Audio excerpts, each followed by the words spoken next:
Okay. It is still showing streaming soon. Okay, okay. Now it's working. Yeah, okay. We should have changed some settings. मेरे बाल थोड़े ज़्यादा नज़र आते हैं, मैं थोड़ा पतला नज़र आता. Okay, okay, okay.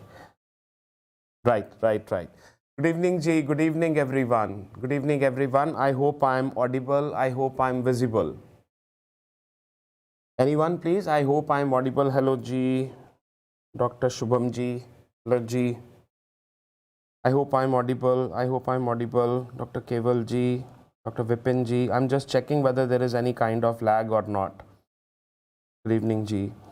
Thank you. Kya baat. So sweet of you guys. So sweet of you guys. You know, blessed. Actually blessed. Ji. I'll answer the queries. Yes. Okay. So with the blessings of Almighty, we start this session, and I'm actually very thankful. I'm actually very thankful to Dr. Dikshit Ji, Dr. G. Bhanuprakash sir for giving me this opportunities. For giving me this opportunity to be with you all. I'm actually very happy to be with you all. You know the reason. For those, many of us, we have met before. Many of you we have met before probably. But for those who don't know me, for those we have not met before, this is Dr. Nitin Bhagat. I'm a surgeon by education, but teaching orthopedics for last around 12 years. Right. Now, why I'm so happy to be with you all? So these days, I'm doing a postgraduate diploma in radio diagnosis at Government Medical College, Amritsar. Right? It's a short duration diploma. So there I'm surrounded by young PGs. They just have a look at me and they say, oh, what is this oldie doing here? One day, they were looking at that Instagram page and I said, oh, yeah, this Instagram page is very nice. And they looked at me, sir, aap bhi Instagram pe ho? Right? So I feel old over there actually, but with you people, I feel young, right? Yes. About the class timings, right? First of all, let's convey our gratitude to the big teachers of other subjects, huge subjects. I understand that you have got too much pressure of reading other subjects, other important subjects, right? Now, don't focus on this, just focus on this. Now, the problem is that we have got very little time. Right? I understand that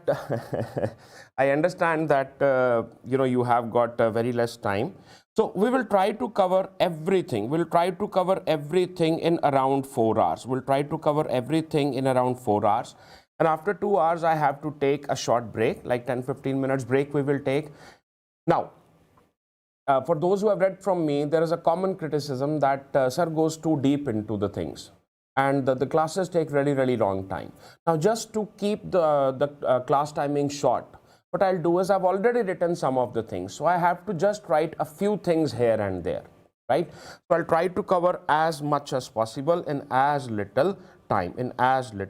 Yes, of course, everything will be covered, all important topics, and some lesser important topics will also be covered. And after the class, I will definitely share the PDF. Right? So let's continue. Let's start without wasting any time. Right?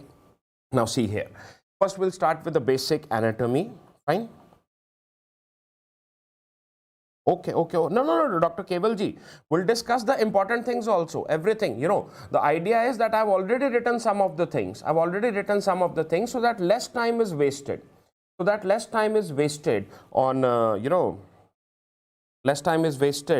writing the things, right? So whatever you see on your screens, the blue colored bone, like blue shaded bones. So they are a part of the axial skeleton.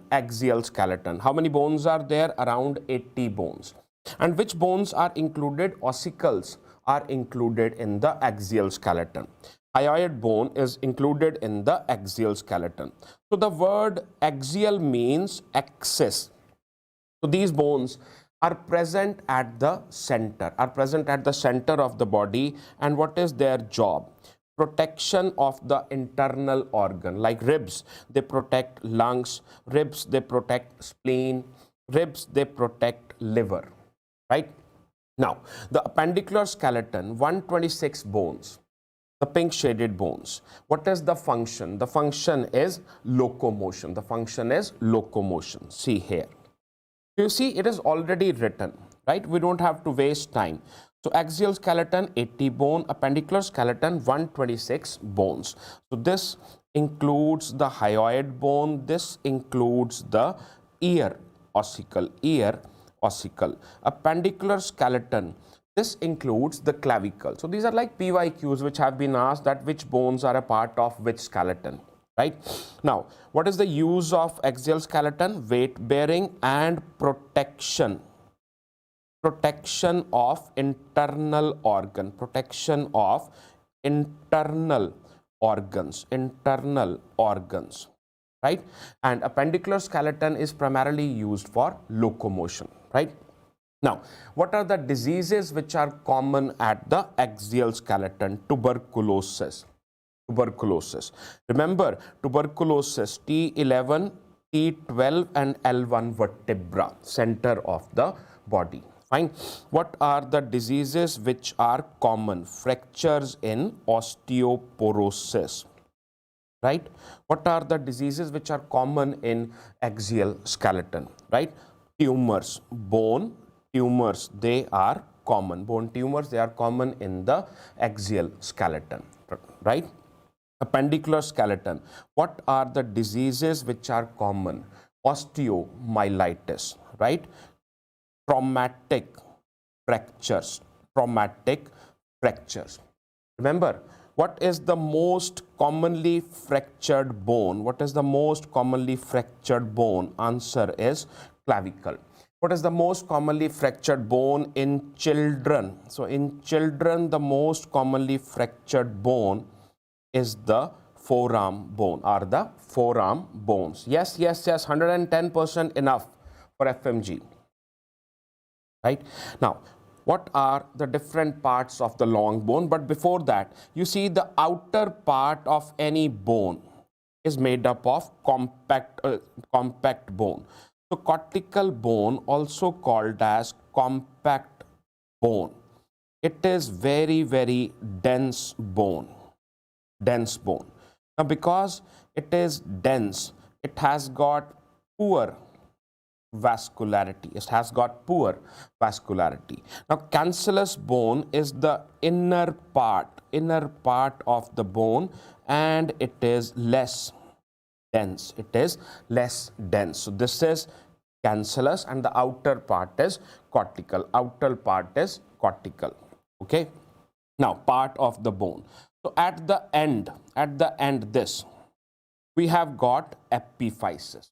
In the middle, we have got diaphysis, and diaphysis is also called shaft, right? In between both of them, we have got metaphysis. So let's shift to the next page, right?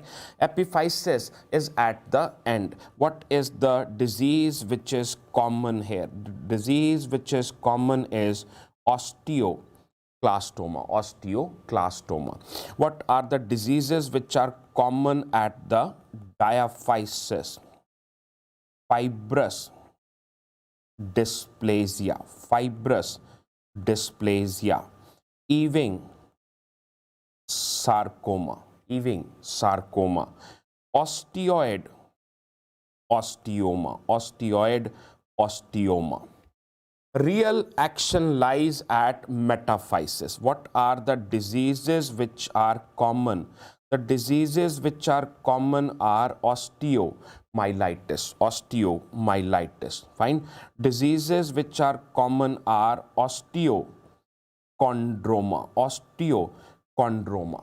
What is osteochondroma? It is considered most common benign bone tumor. Diseases which are common at metaphysis: osteosarcoma, that is most common primary malignant bone tumor, most common primary malignant bone tumor of osteogenic origin, right? That is about the most common. Yes yes yes, Delhi आइए, time ही time है, पूरा आपके लिए time ही time है, right. Now at metaphysis, what is special at metaphysis? At metaphysis, most of the bone is cancellous. Most of the bone is cancellous. You see, have a look at the bone structure. Now here, so this is epiphysis. Epiphysis. In the center is the diaphysis. Now in the diaphysis, the bone is like very dense. Here, bone is very dense, but in the metaphysis, bone is less dense. Fine. So hence, you know, malunion is a common complication of supracondylar fracture of humerus. Supracondylar fracture of humerus. Fracture की जगह we will use the hash symbol. Fine. It is a common complication. So Colles fracture. Colles fracture. So malunion is a common complication of extracapsular fracture. Extracapsular fracture of femur.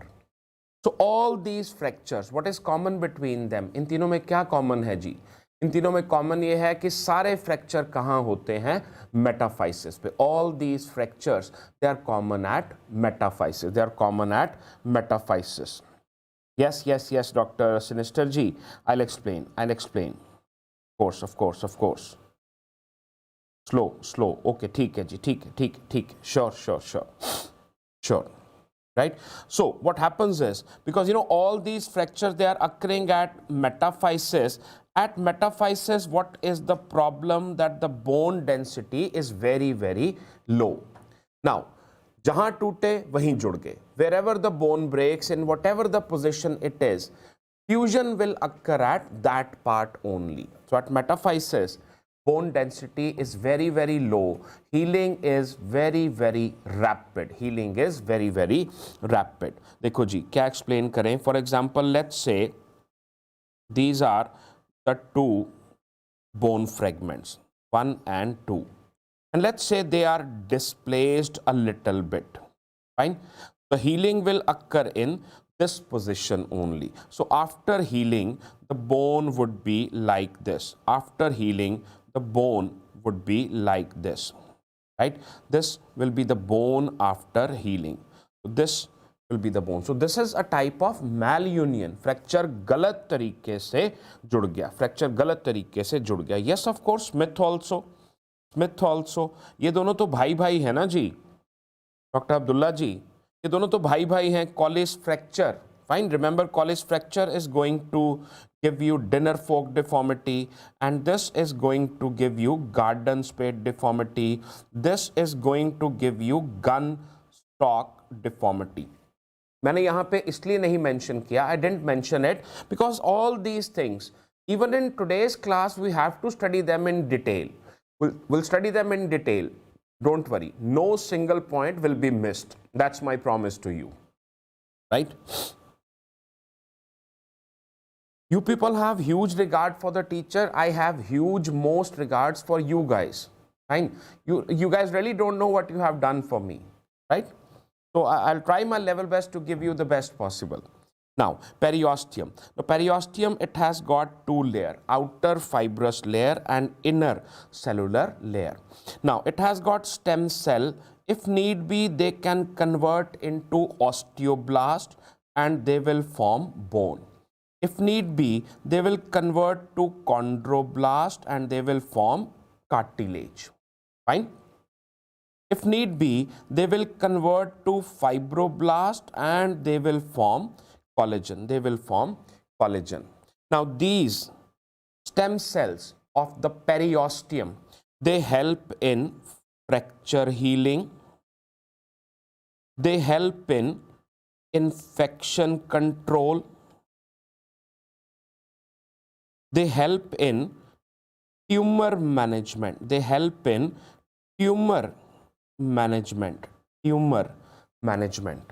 right? Okay, now let's see what is the importance of periosteum. What is the importance of periosteum, right?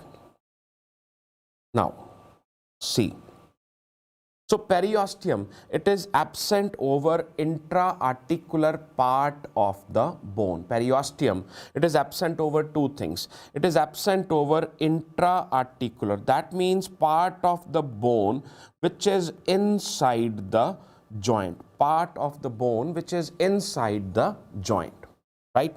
Now it is absent over sesamoid bones. For example, it is absent over patella. It is absent over patella, right? Now see, I told you that periosteum is super important in fracture healing, in infection control, in tumor control.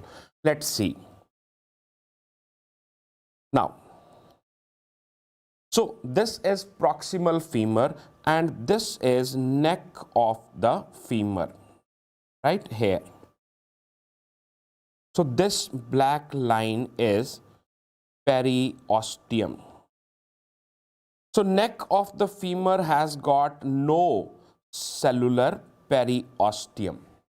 So that is why non-union is common in neck of the femur fracture. It is common in neck of the femur fracture. Neck of the femur has got no cellular periosteum. So if a fracture occurs here, let's say if a fracture occurs here at the neck of the femur, right? See here, if a fracture occurs here at the neck of femur, this fracture will heal very slowly, very slowly. In fact, in some patient this fracture will not heal at all because there is no support of periosteum, no support of periosteum.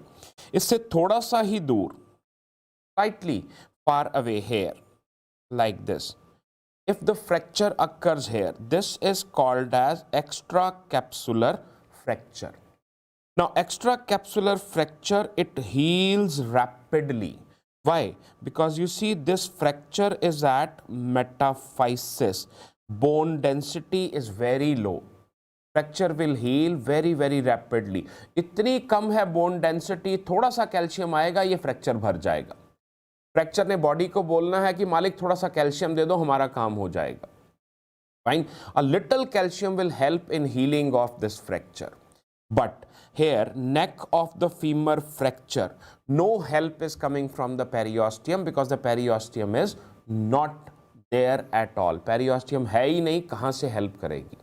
This is the importance of periosteum, right? Now, what exactly is non-union? Non-union is fracture which fails to unite in 9 months. 9 months.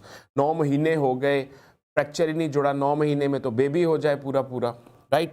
Now what is delayed union? Fracture which heals to unite in 5 months. Fine. They ask you what is the most common clinical feature of non-union. ये question आया हुआ है. This is the PYQ.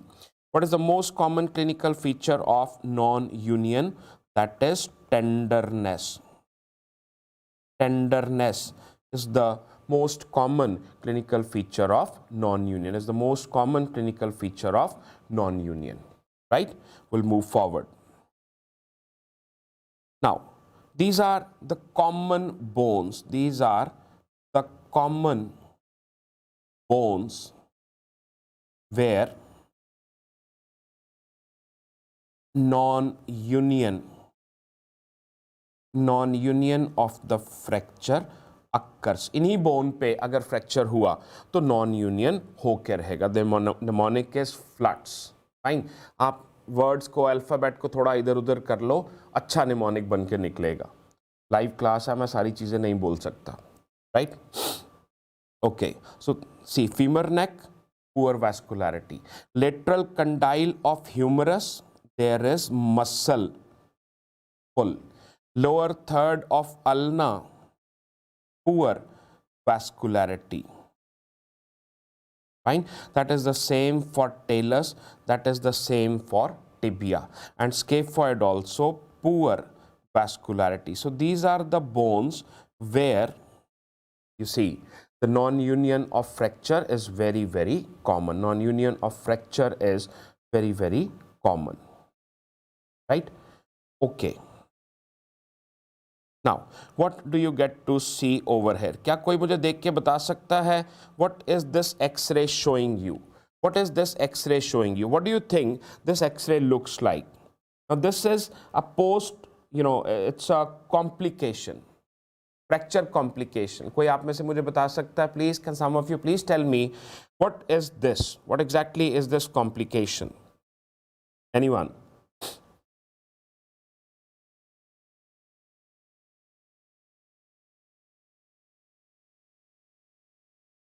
So here, this fracture is again showing you non-union. Fracture is showing you non-union. Most common cause is lack of immobilization. Most common cause is lack of immobilization. Lack of immobilization. Most common sign, as I told you, is tenderness. Tenderness. So here, what are the fracture of necessity? Fracture of necessity are those fracture where surgical treatment is absolutely necessary. Surgical treatment is absolutely necessary. For example, supracondylar fracture of humerus, if it is displaced. Galeazzi fracture, Monteggia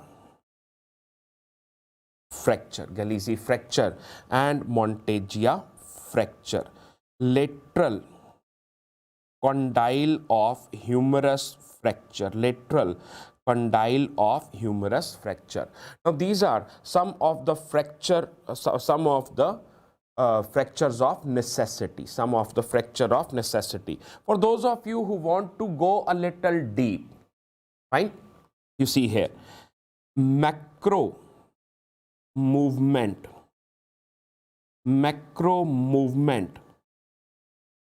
it promotes non-union, right? Whereas micro movement,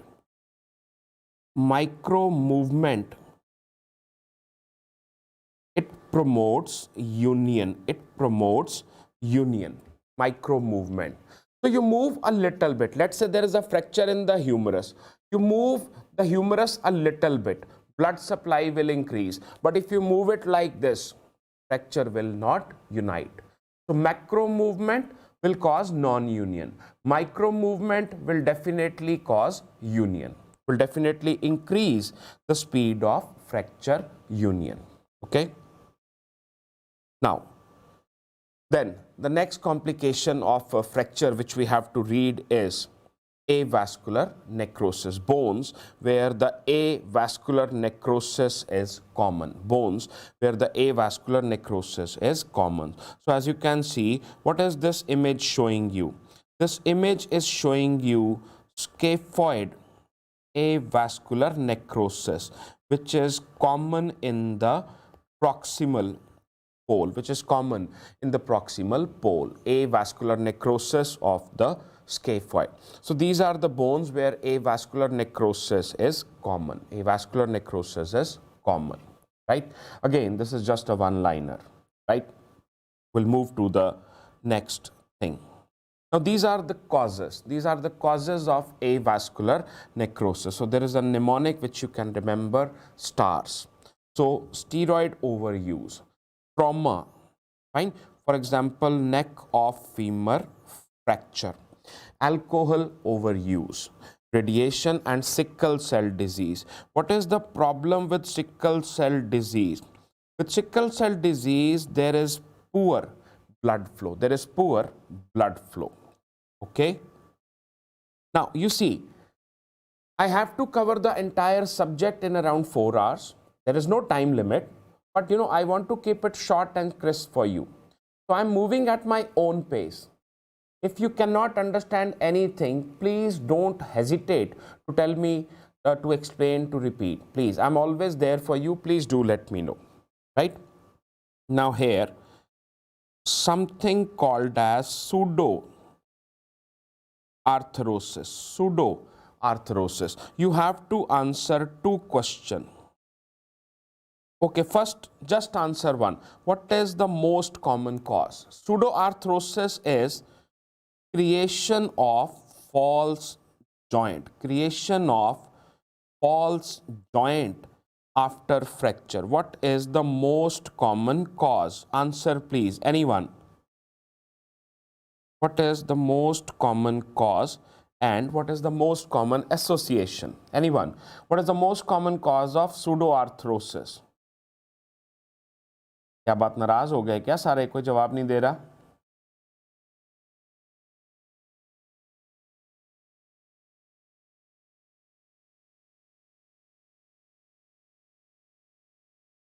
Okay, sure, I'll do that.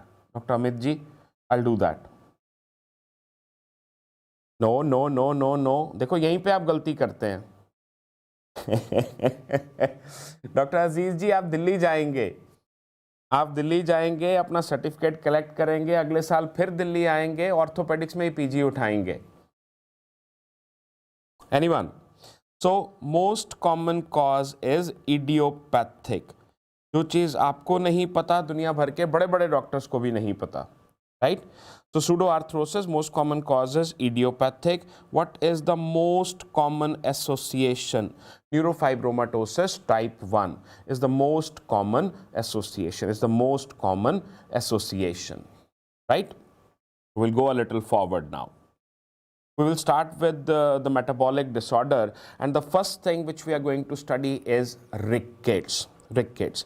What is the most common cause of rickets in India?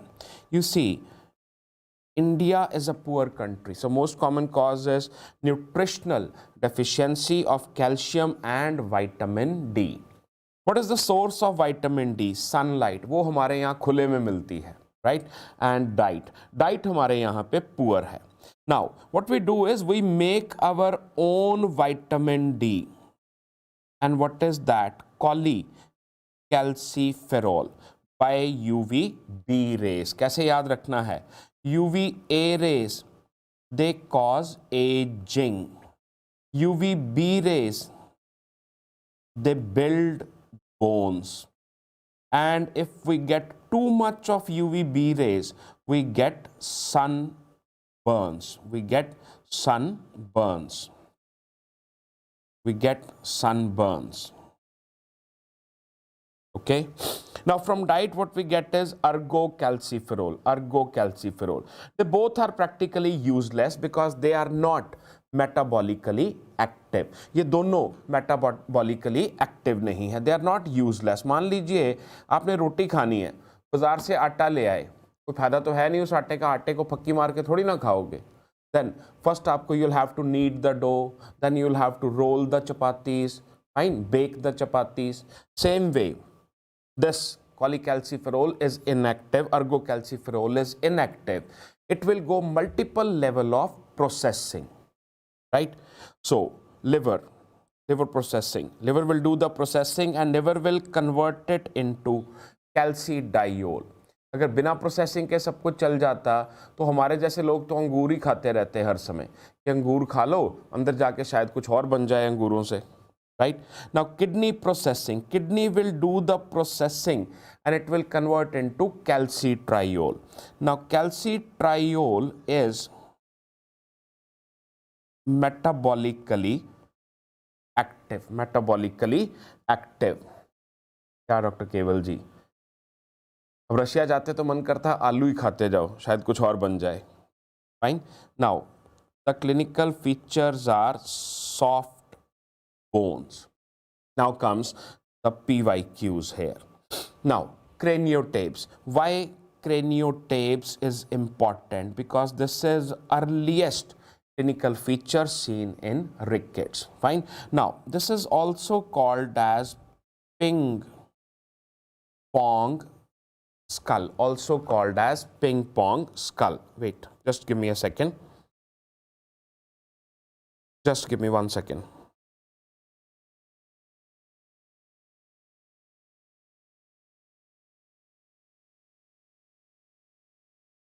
right? Ping pong skull. So what exactly is craniotape? Softening of the skull at the suture line, softening of the skull at the suture line. Now what happens in rickets, that the brain is rapidly expanding in children. The problem is that the skull is soft. Skull is soft. Now the soft skull is very easily deformed. Soft skull is very easily deformed. Fine. So this deformed skull, what we call, that is called as frontal bossing. Frontal bossing. Yes, more like, you know, a hydrocephalus like skull. Right, G? Okay. Then what is this? Harrison sulcus. Harrison sulcus. You call it Harrison sulcus. You can also call it Harrison groove. You can also call it Harrison groove. See. Now this develops due to pull of diaphragm. This develops due to pull of diaphragm. Due to pull of diaphragm. Right? Well, Dr. Kevalji, yes, we'll come to that. We'll come to that. Fine. So this is Harrison sulcus. This is Harrison sulcus. Right? So this usually is asked as an image-based question. Usually is asked as an image-based question. वो हमारे doctor साहब थे, उन्होंने कहा था कि निशान लगा दो उसके ऊपर. मैं याद रखूँगा डॉक्टर साहब आगे से. Now, you see this multiple bead-like appearance. Multiple bead-like appearance. वो साधु लोग देखते हैं मनकों की माला फेरते रहते हैं. Right? That is a rosary. So this is rosary bead appearance. Now, in your practice, you will primarily see two kind of rosary. आपको दो तरह की rosary appearance दिखाई देगी. One is rachitic rosary. ये आपको दिखेगी rickets में. And second is scorboutic rosary. This you will get to see in scurvy. This you will get to see in scurvy. Now, rachitic rosary is painless. Scorboutic rosary is painful. Now, in one of the classes, student asked me, sir, why is scorboutic rosary painful? मैंने जवाब दिया उनका, लेकिन उनसे पहले कुछ पूछ लिया. मैंने उनको पूछा, just tell me what is the common clinical feature of scurvy? जब भी हम scurvy पढ़ते हैं, आपके दिमाग में सबसे पहले क्या आता है? फाइन. उनका आंसर था, सर scurvy पढ़ते हैं तो common क्या है? Gum bleeding. Fine. So that means bleeding is very, very common in scurvy. So here, why it is painful? It is painful due to subperiosteal bleeding. Subperiosteal bleeding. If you touch it, it will be rounded. It will be rounded. If you touch it, it will be angular. नुकीली सी होगी बिल्कुल. It will be angular. Right? Angular. देखो doctor sinister साहब ने भी यही answer दिया. Bleeding. Right? Then multiple deformities are there. Multiple deformities are there. I'll zoom it up. Fine. For example, you see here. Now this is genu valgum. Why it is genu valgum? Because you see that the feet, they are going outward. Feet, they are going outward. So anything wrong with the knees, name of the deformity automatically becomes genu. Automatically becomes genu. Right? So genu valgum. Now see, genu valgum is also called by some other name. Genu valgum is also called as bow leg, is also called as bow leg, like this. So you see this is a bow string, right?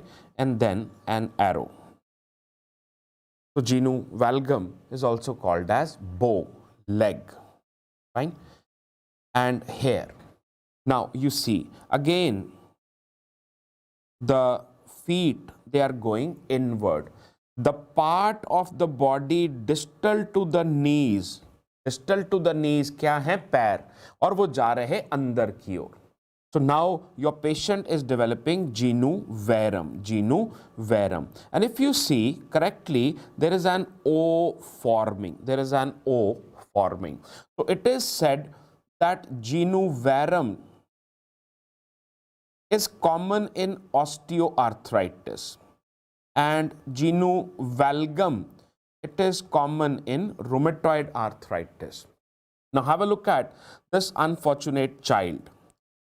In the left leg, the child has got genu valgum.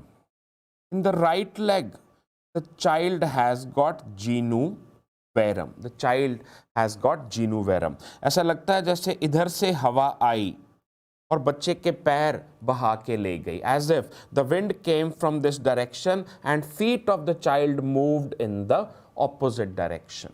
Right? So that is why this is called as wind sweep deformity. This is called as wind sweep deformity. Wind sweep deformity. I'm really sorry. Yes, really sorry.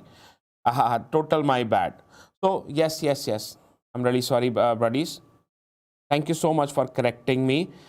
So I spoke the opposite things. Really sorry. So this is knock knee. I'm really sorry. And this one is bow leg. This is knock knee and this one is bow leg. Really sorry. Knock knee. Now I also have got knock knee. Fine. I'm really sorry. Really sorry. So this is bow leg. So genu varum is called as bow leg and genu valgum is called as knock knee. My terrible bad. Fine. So this is knock knee and genu varum is bow leg. Genu varum is bow leg. Right? Now, most common cause of wind sweep deformity overall is rickets.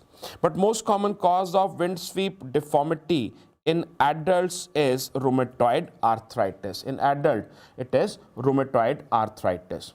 Right? Yes. Valgum. यहाँ पे गम लगा दी. Fine. So valgum. Right? Valgum. Now, छोटी मोटी गलतियां 8 बजने वाले हैं मेरे से 8 बजे के आसपास. आपको मालूम है जब 8 बजने वाले होते हैं तो मेरा सिस्टम थोड़ा सा हिल जाता है. At around 8 o'clock 8 PM is the standard time. तो थोड़ी बहुत मैं गलतियां कर जाता हूं. Right. Thank you so much for correcting. Now about the test values in rickets. Now, serum calcium is either low or normal. Now, who does the normalization? Normalization is done by the parathyroid gland. Parathyroid hormone secreted by parathyroid gland. Fine. But there is no compensatory mechanism for phosphate and vitamin D.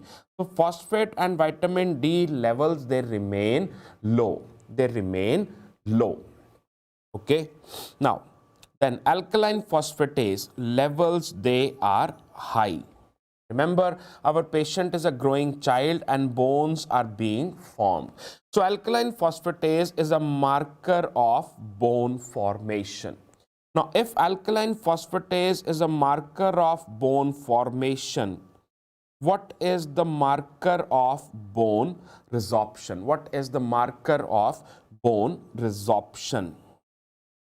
Hydroxyproline and deoxypyridinoline. These are the markers of bone resorption. Okay, we'll move forward. That was about the rickets. Now here, what are the X-ray findings? See, the problem with the rickets is that there is lack of calcium. Everywhere the problem is that there is lack of calcium. Right? Now, you see, if there would have been enough calcium, अगर अच्छा खासा calcium bone के पास होता तो bone इस area को कभी भी खाली ना रखती. जिसको मैंने अभी शेड किया, बोन इस एरिया को कभी भी खाली ना रखती, but because bone does not have calcium, this area is devoid of calcium. Fine. So this particular finding on X-ray, this is called as cupping. This is called as cupping of metaphysis. Cupping of metaphysis. So basically, what is cupping? Deepening here. Let's see it on the X-ray. So this is cupping. Cupping of metaphysis. Fine. Then what is splaying? So you see here, this is the normal width of metaphysis, but here because the bone is weak, so splaying means widening of metaphysis. Widening of metaphysis. What is fraying? Fraying means rough edges of metaphysis. Rough edges of metaphysis. You see here, rough edges of metaphysis, right? Now see, so these rough edges, that is called as fraying. That is called as fraying. This deepening is called as cupping, and this widening is called as splaying. This widening is called as splaying. नहीं, Rotterdam नहीं है doctor साहब, ये वो octave है, octave. You know I have been back to Amritsar, और अमृतसर में हमारे कॉलेज टाइम पे ये ब्रांड बहुत चला करता था, ऑक्टेव. तो कॉलेज गया तो फिर से कॉलेज वाली यादें ताज़ा हो गई. मुझे लगा कॉलेज वाली टी शर्ट पहन लें, शायद कॉलेज वाला टाइम वापस आ जाए. आया कोई नहीं. Now when you start the treatment, phosphate levels, they begin rising within 96 hours. They begin rising within 96 hours. Radiological healing is visible as early as within 6 to 7 days at the earliest, and 6 to 7 weeks in 100% of the patient. 100% of the patient, it is visible within 6 to 7 weeks. Deformity correction. Now this is a question which has been asked previously. When we do the deformity correction is done when alkaline phosphatase levels are normal. Now this deformity correction is done with braces. But if we have to do surgery, so surgery will be done only when the skeletal maturity is reached. Skeletal maturity is reached. Skeletal maturity is reached. Only then we will do the surgery. Right? We'll move forward. Now, what are the other feature? Pectus carinatum. Let's say if this is the normal chest, AP diameter, pectus carinatum would be like this. So, increased AP diameter, increased AP diameter. If the normal malleoli is like this, double malleoli would be like this. Double malleoli sign. Delayed closure of fontanella and dental hypoplasia, right? Now, osteomalacia, it is also called as adult onset rickets. When do you see it? This is seen in women of developing countries, right? Developing countries. Why? Because developing countries poor diet, and in developing countries the bodies of the women, they remain covered. अब देखो mail lungi बनियान पहन के घूम रहे हैं, right? So their bodies get some sunshine, but females can't even wear skirts in our societies, so their bodies will not get sunshine, so they will have deficiency. Anterior, basically all the fontanella are delayed, but anterior most, right? So clinical feature are polyarthralgia and polymyalgia. Polyarthralgia means multiple joint pain. Polymyalgia means muscle pain. Muscle pain. Now X-ray will show milkman fracture. एक बार किसी class में मुझे पूछा कि sir ये milkman fracture क्यों है, क्यों नाम है इनका मिल्कमैन? तो जी मैंने बहुत ढूंढा, कुछ नहीं मिला। अल्टीमेटली क्या पता चला कि मिल्कमैन कोई डॉक्टर साहब थे, उनका फैमिली बिजनेस था, उनका फैमिली नाम था, पुराना सरनेम जो होता, दैट वाज मिल्कमैन। तो डॉक्टर मिल्कमैन साहब के नाम से इन फ्रैक्चर का नाम पड़ा मिल्कमैन फ्रैक्चर। Milkman fracture. इनका दूसरा नाम क्या है? Pseudo fracture. Pseudo fracture, right? Milkman fracture या pseudo fracture, okay, right? Now they are insufficiency fracture. They are insufficiency fracture and they are thought to be due to continuous pressure of pulsating arteries. बार बार पास पड़ी artery ढप ढप करके टकराएगी इससे, तो क्या develop हो जाएगा? Zones of rarefaction. Zones of rarefaction. Rarefaction means कुछ जगह से बोन की डेंसिटी कम हो जाएगी और वो फ्रैक्चर की जगह दिखने लगेगा, फ्रैक्चर की तरह दिखने लगेगा, right? Let's move forward.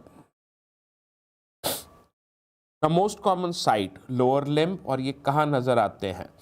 Neck of femur. Neck of femur, right? Yes, they are, I mean, they are not considered hallmark, they are seen in other diseases also. But what is the definitive diagnosis? Definitive diagnosis is trans-iliac bone biopsy. Trans-iliac bone biopsy. ये क्या दिखाएगी? Rarefaction. That means decreased bone density.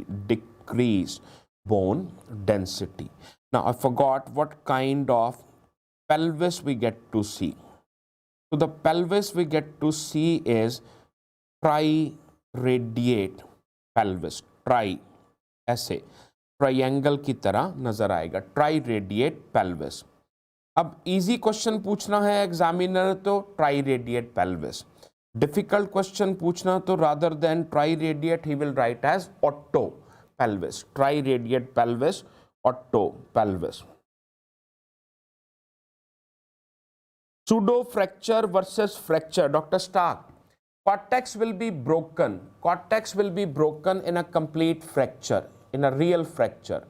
In pseudo fracture, the cortex is usually not broken, because you see on the second view, you will notice that the cortex is not broken. Cortex is not broken, right?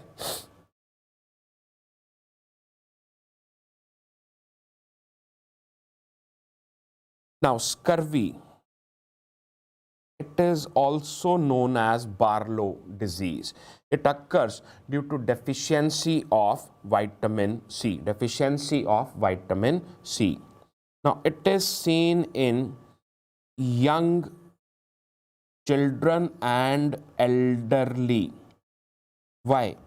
Because of poor diet, because of canned food, right? Now it doesn't develop during first 6 months because the mother's milk has vitamin C. So mother is going to give sufficient vitamin C. Now this is the typical X-ray, and this image has been asked several times. Now you see here, in this image, this is the periosteum. This is the periosteum. Now below the periosteum, you see some decreased density. What is that? Hemorrhage.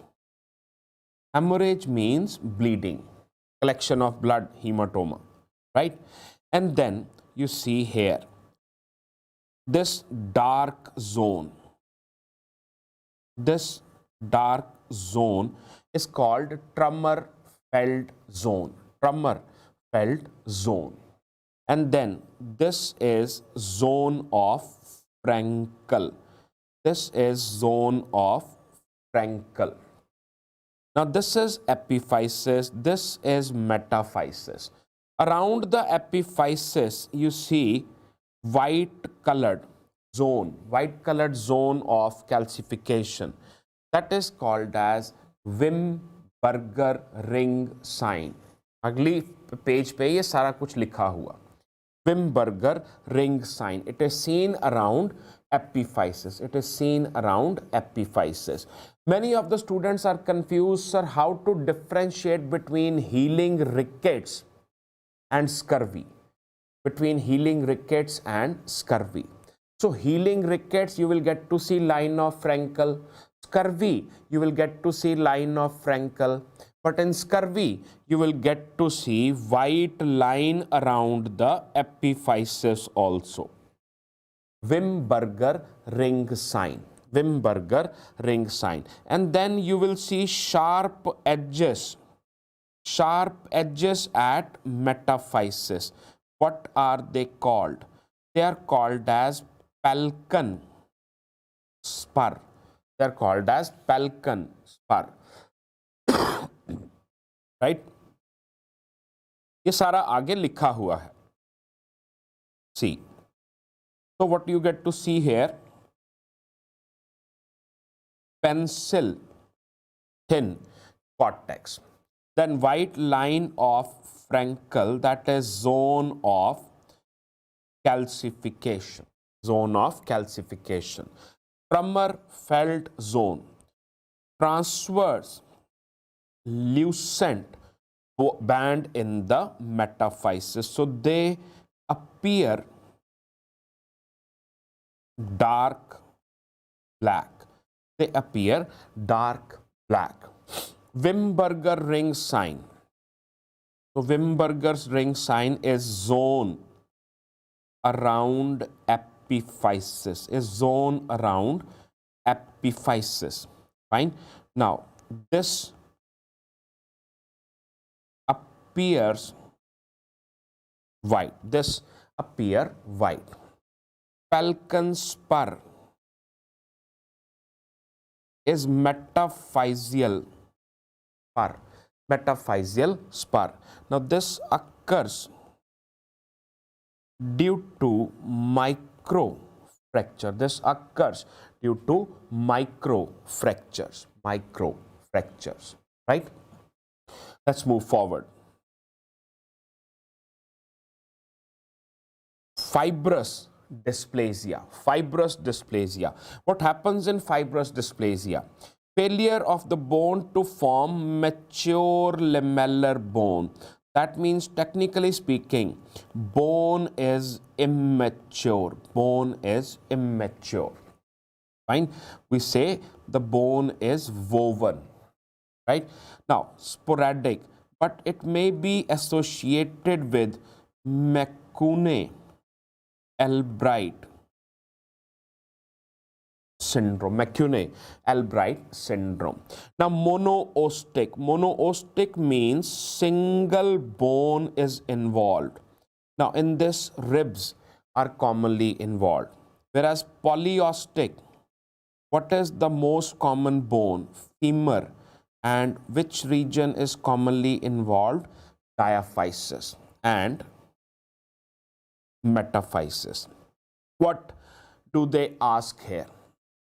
They ask Shepherd crook deformity. So ये रहे Shepherd, भेड़ बकरियां चराने वाले Shepherd, और ये हाथ में जो उनके डंडा है, that is called as crook. The stick in the hand of the Shepherd is called as crook. Bone appears like this. Bone appears like crook of the Shepherd. Appears like crook of the Shepherd. Yes. I mean, those are the association of syndromes, but we are concerned with the bone feature. We are concerned with the bone features, right? Like this, orthopedics. Pediatrics वाले teacher को भी पैसे मिले हैं भाई, उनसे पढ़ो. about the details, but here we will just be focusing on the orthopedic features of fibrous dysplasia, right? Good, good, good. When you share this, you know, this increases the knowledge of your teacher, and of course, increases the knowledge of your fellow friends also, right? Let's move forward. Osteoporosis, osteoporosis, fine. Osteoporosis, type 1 is post-menopausal. Type 1 is post-menopausal, right? We are talking about primary. We are talking about, yeah, yes. We are talking about primary osteoporosis. Primary osteoporosis means your patient has no other disease. Only disease which your patient is suffering is osteoporosis, right? Now, secondary osteoporosis, most commonly it occurs with steroid use, fine. Now, it also occurs with rheumatoid arthritis. With rheumatoid arthritis, it is periarticular, that means around the joints. Ankylosing spondylitis, hyperparathyroidism, and thyrotoxicosis. Now, what is the reason? What is the reason of senile osteoporosis? Peak bone mass is seen at 30 to 40 years of age, and after that it declines at the rate of 0.5% every year, 0.5% every year. So in osteoporosis, what is the most common clinical feature? Most common clinical feature is low backache, fine. Now here, what is this clinical feature? This clinical feature is called as Dowager hump, Now, what is this? So this is a typical X-ray finding. This is a typical X-ray finding. Typical X-ray finding, right? Like this. Now, this is the mouth. So this is called as fish mouth vertebra, fine, or codfish vertebra, whatever you want to call it, right?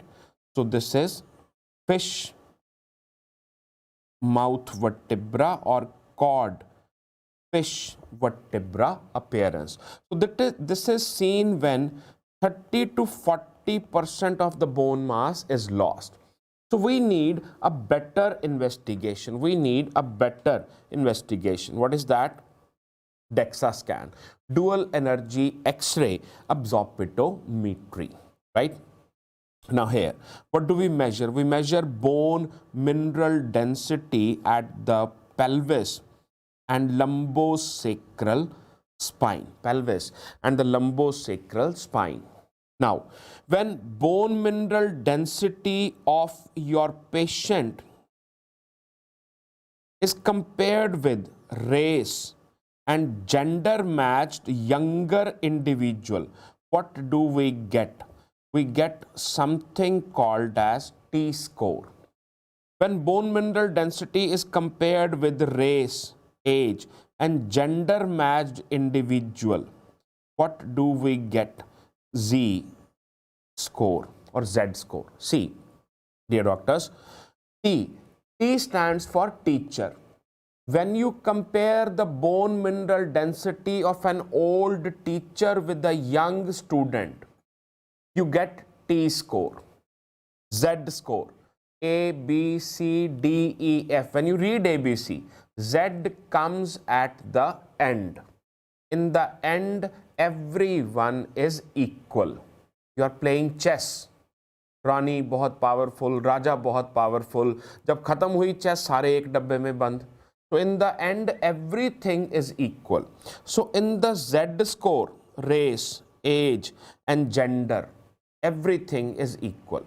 So when you compare the bone mineral density of your patient with someone of the same age, race, and gender, what will you get? You will get the Z score. What is more important? T score. Now, if the T score is between -1 to 1, plus 1, that means everything is normal.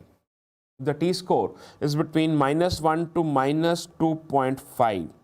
We say that your patient has osteopenia.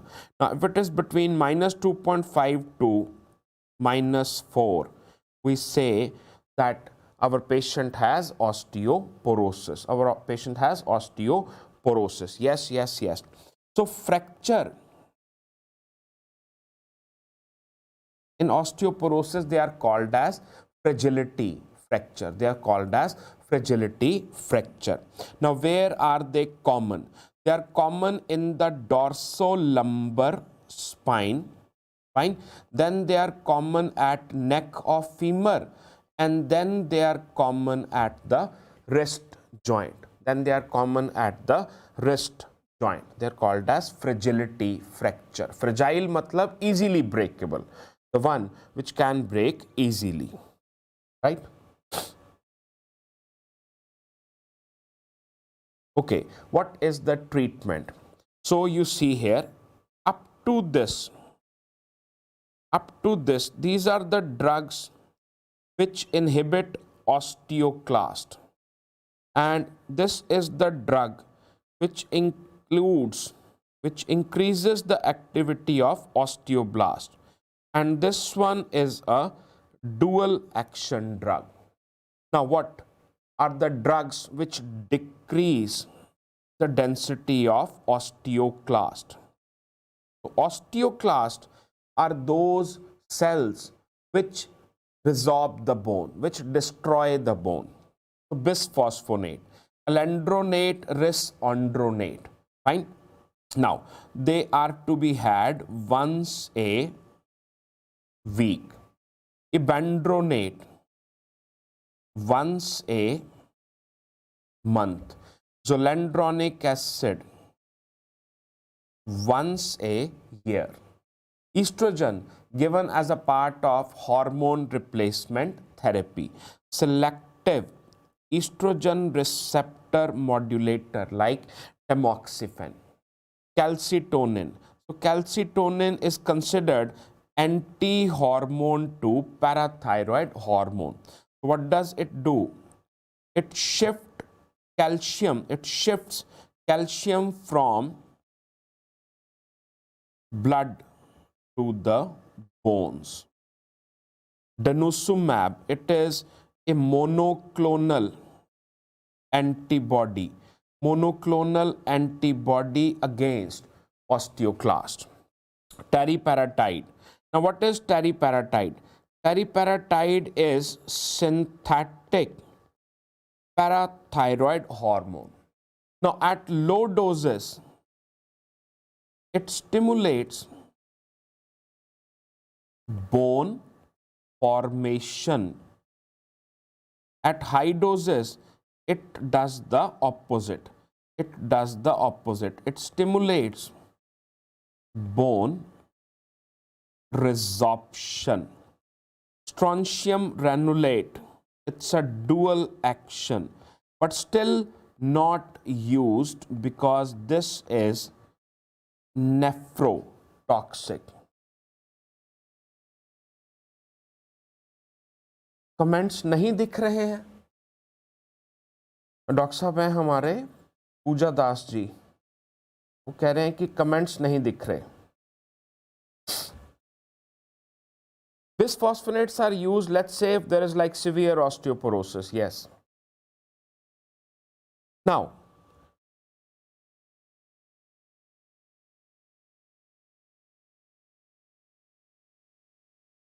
fractures are common at dorsolumbar spine.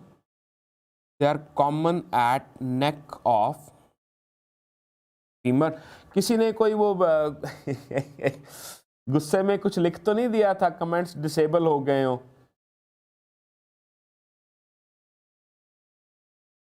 सकता है किसी ने गुस्से में कुछ लिख दिया हो कमेंट बॉक्स में. Neck of femur, fine, and common at wrist joint. Colles fracture, right? Now, surgical treatment is vertebroplasty. Fine. So PMMA, bone cement, polymethyl methacrylate acetate. Right. Now answer this question for me, please. Comment देखिएगा on है please, मैंने उसमें से question पूछा है doctor साहब लोगों को. Please answer this question. Please answer this question. A, B, C, D. That is what you have to say. That is what you have to do. Yes. Please answer this question. Dr. Pooja ji, Dr. Arjun, Dr. Shailendra, Dr. Keval ji, Dr. Ravi, Dr. Amit ji, Dr. Arjun. Please answer this question. Dr. Mickey.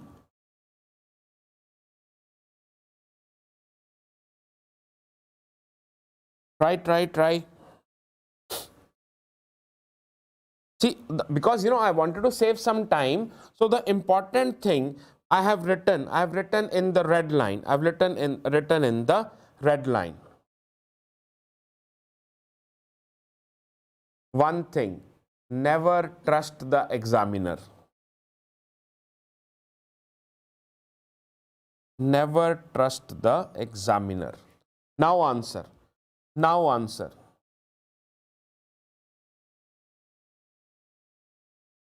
Hey Dr. Sinister, नहीं हमारे doctor पूजा को कुछ मत कहो यार.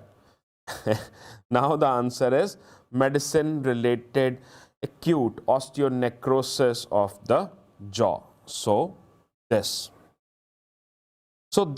is a complication. Osteoradionecrosis. It is the complication of long-term bisphosphonate therapy. Then what is other complication of bisphosphonate therapy? Atypical fractures. So atypical fractures, they are the complication of bisphosphonate therapy. Complications of bisphosphonate therapy.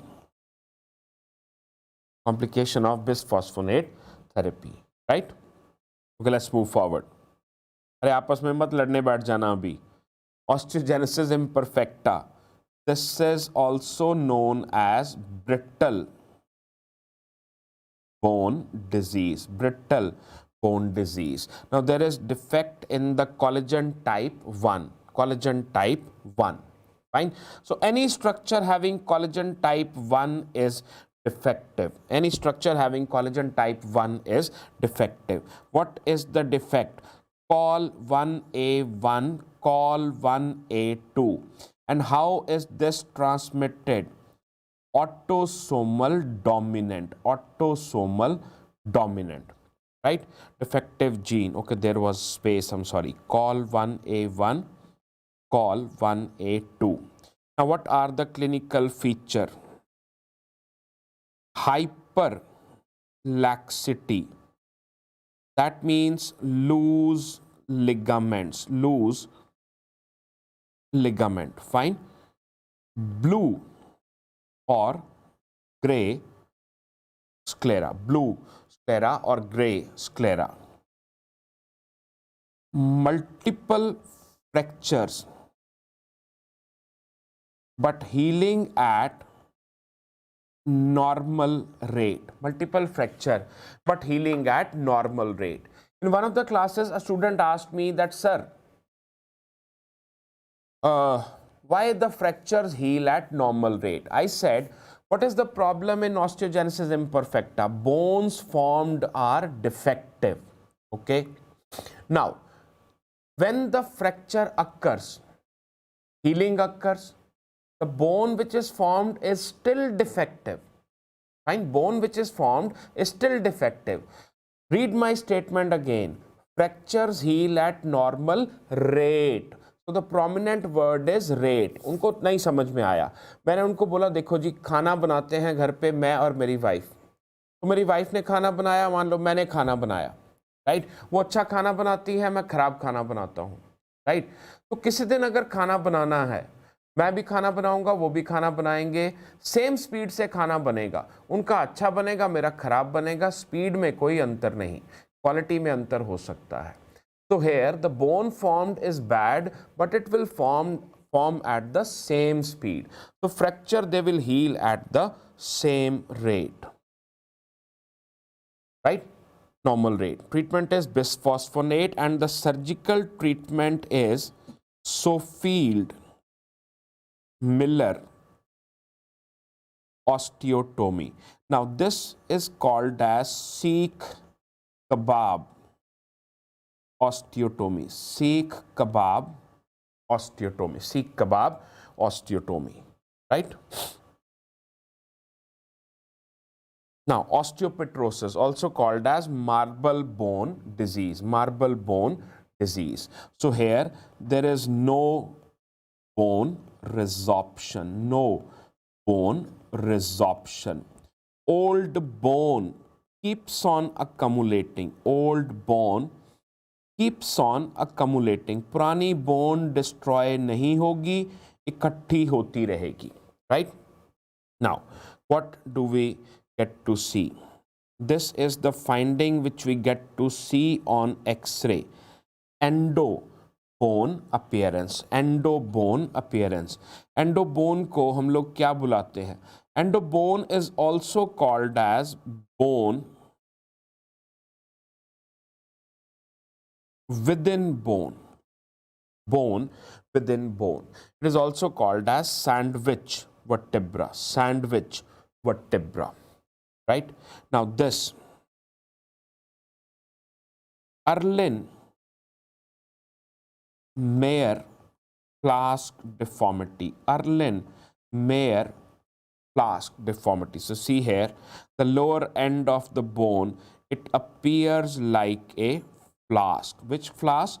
Erlin Mayer flask. Erlin Mayer flask, like this. See, Erlin Mayer flask.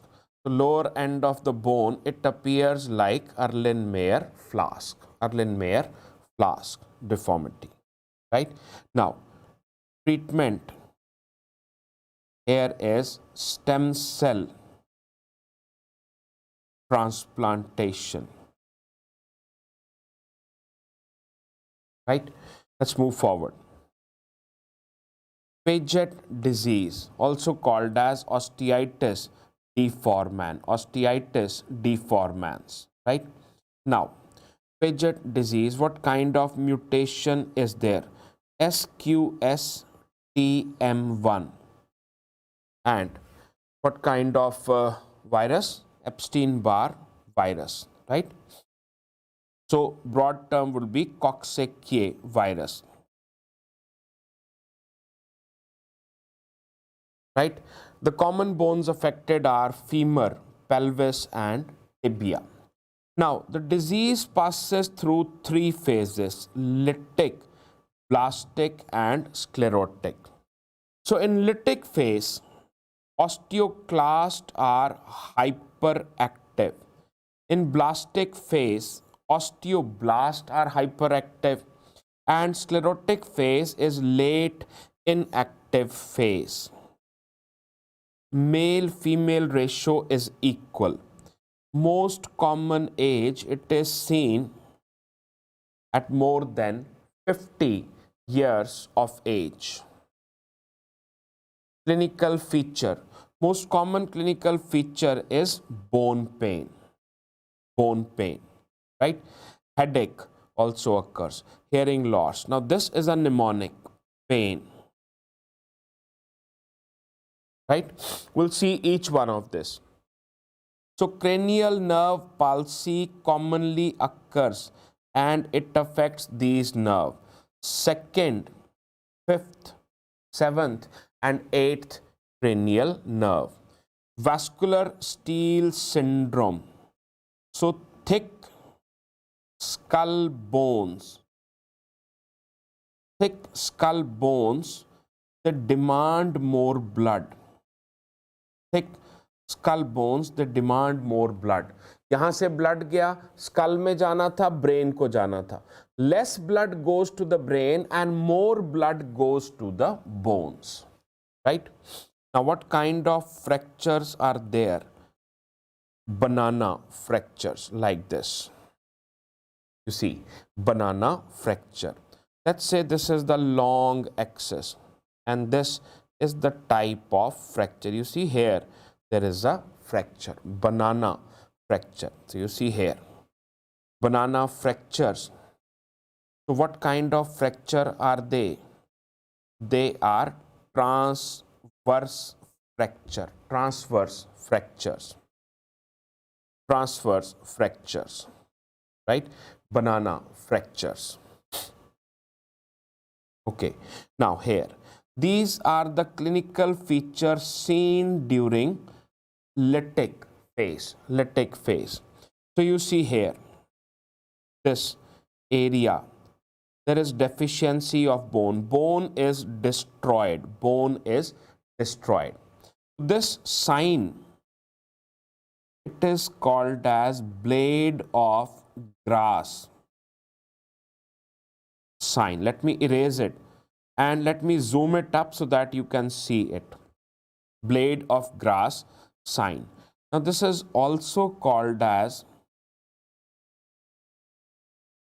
candle flame sign. Let me zoom it up for you. See here. So in this area which I am going to shade, what you notice is that the bone density is low, whereas everywhere else the bone density is normal. Everywhere else the bone density is normal. So this is called as candle flame sign or blade of grass sign. ये रहा घास का पत्ता, blade of grass sign, right? Now, then in the next phase, what do we get to see? We get to see cotton wool skull, that is thickened skull table, thickened skull table, cotton wool skull, thickened skull table, cotton wool skull. Okay. Now, again, next thing what we get to see, it is called as picture frame vertebra, picture frame vertebra, like this, picture frame vertebra. So you see here, picture frame vertebra. Here the bone density is high, whereas here the bone density is normal. Now there, in the next stage you will get to see this. Now this is called as ivory vertebra, ivory vertebra. If you do the, if you do the bone density, you will get to see this picture. This is called as mosaic bone. Jaldi ka kaam shaitan ka, right? So mosaic bone, haphazard, disorganized bone, disorganized bone. Now, in the late stages, your patient will wear this kind of hat. That is called as Tam O'Shanter sign, Tam O'Shanter sign, Tam O'Shanter sign. What is the treatment? Bisphosphonate, bisphosphonate, calcitonin, and in the later stages, the only treatment is osteotomy, osteotomy. So Tam O'Shanter sign. What is that? Increasing skull size, increasing skull size, right? Let's go forward. Achondroplasia. Now, achondroplasia is said to be most common cause of genetic dwarfism, most common cause of genetic dwarfism. What are the clinical features? Short height, short height, fine. Decreased arm span, decreased arm span. But the important clinical feature which is often asked in the questions is that the IQ is normal. IQ is normal. What is the inheritance pattern? Autosomal dominant. Autosomal dominant. 80% of the patients are still fresh mutation. There is no family history. No family history. Right? What is the gene responsible? FGFR3, fibroblast growth factor 3, fibroblast growth factor 3 gene mutation. अब इसका एक गंदा वाला variant आता है, thanatotropic dwarfism. Thanatotropic means death loving. Now here the chest is so small that your patient is not able to breathe, not able to breathe. Okay. Now see, so this is a family living somewhere in Kerala. They got married और इनके बच्चे भी जो हुए unfortunately उनको भी निकल आया achondroplasia, achondroplasia. Now here, what is the characteristic clinical feature? Rhizomelic micromelia, melia or milia, whatever you want to write. Micro means small, milia pertains to the limbs, and rhizomelic means shortening of the bones. Shortening of the bones is prominent in proximal limbs, is prominent in proximal bones or prominent bones, proximal bones, right here. So proximal bones, for example, humerus, proximal bone, for example, femur, they will be very, very, very, very small. Okay, rhizomelic micromelia. Now then, your patient will have star fish hands, star fish hands. Fine. We see like starfish, simian crease, single prominent line. And you notice that there will be wide gap between middle finger and ring finger, wide gap between middle finger and ring finger. Okay, simian crease, single prominent line. Okay, now here, so you see here, for champagne they have got a glass which is very, very wide but not very tall, not very tall. Honestly, before I read achondroplasia, मुझे नहीं मालूम था कि champagne का glass ऐसे चौड़ा होता है. हमें तो लगा था शैम्पेन का ग्लास वही लंबा सा होता है. Right?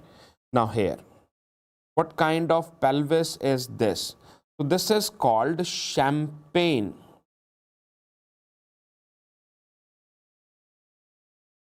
glass pelvis, champagne glass pelvis. Now this pelvis is very wide and not very tall, not very tall. Fine. And when you get to see the X-ray, you will get to see bullet shaped vertebrae. You'll get to see bullet shaped vertebrae. Okay. I'm sorry.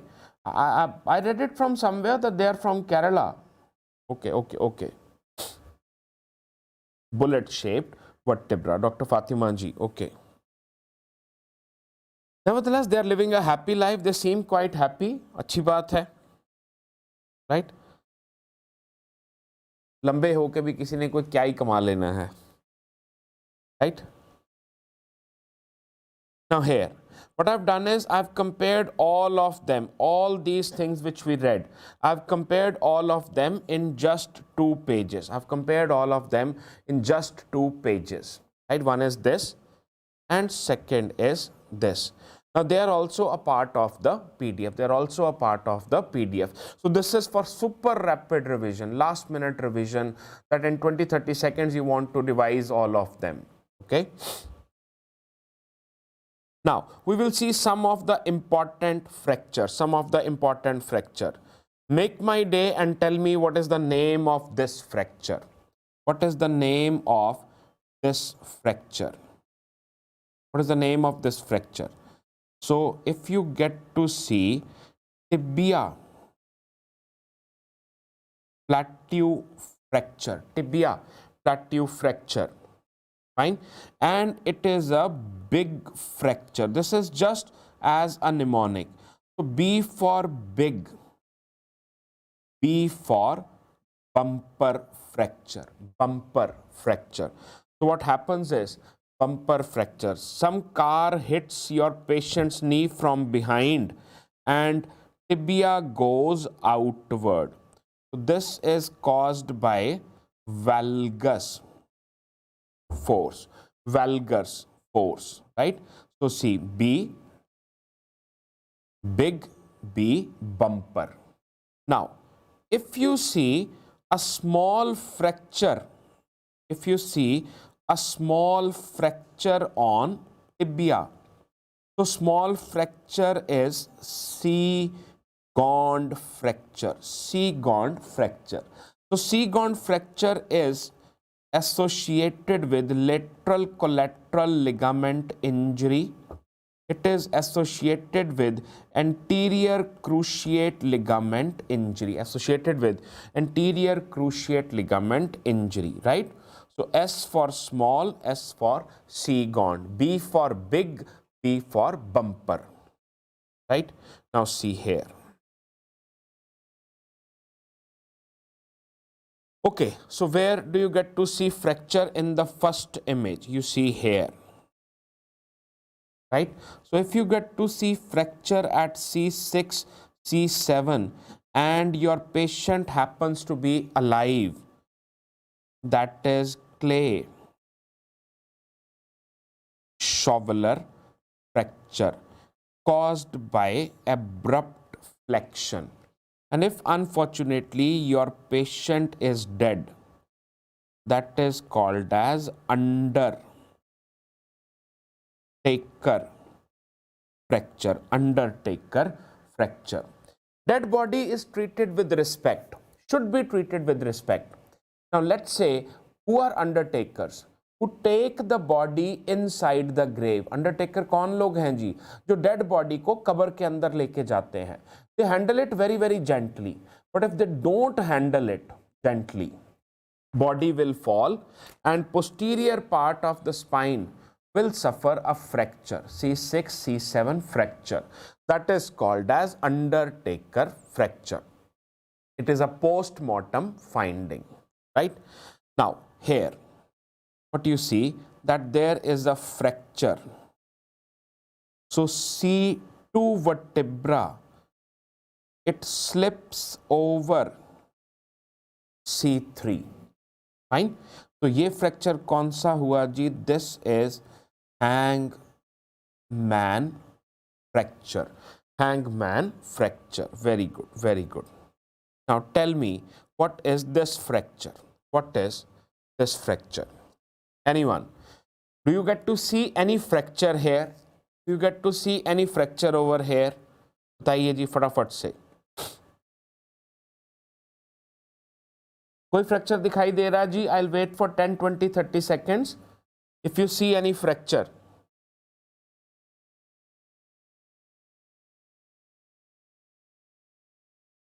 I'll stay quiet.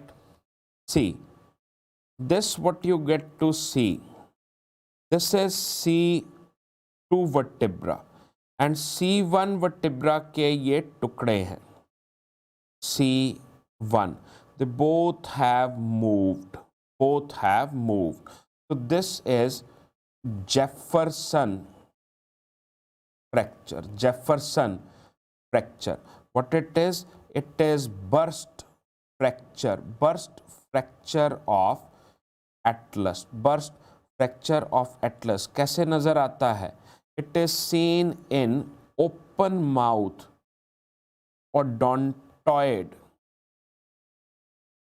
view. Open mouth odontoid view. Fine. Open mouth odontoid view. Now see here. So if medial and lateral malleolus both are fractured, what is the name? Pott fracture. So Pott fracture is bimalleolar fracture. And if posterior is also fractured, now the name changes. So now the name is trimalleolar fracture and it is called as cotton fracture. It is called as cotton fracture. Cotton fracture. So mnemonic PBCT, CT scan, cotton trimalleolar. Okay, PB, Pott bimalleolar. Yes, anyone, what is the name of this fracture? What is the name of this fracture? Two different fractures, 1 and 2. What is the name of this fracture? This, though is not very important, this is important probably only for NEET PG, only for NEET PG, but yes, you know, they can ask you anywhere. You need to put this on charging whenever you have some time.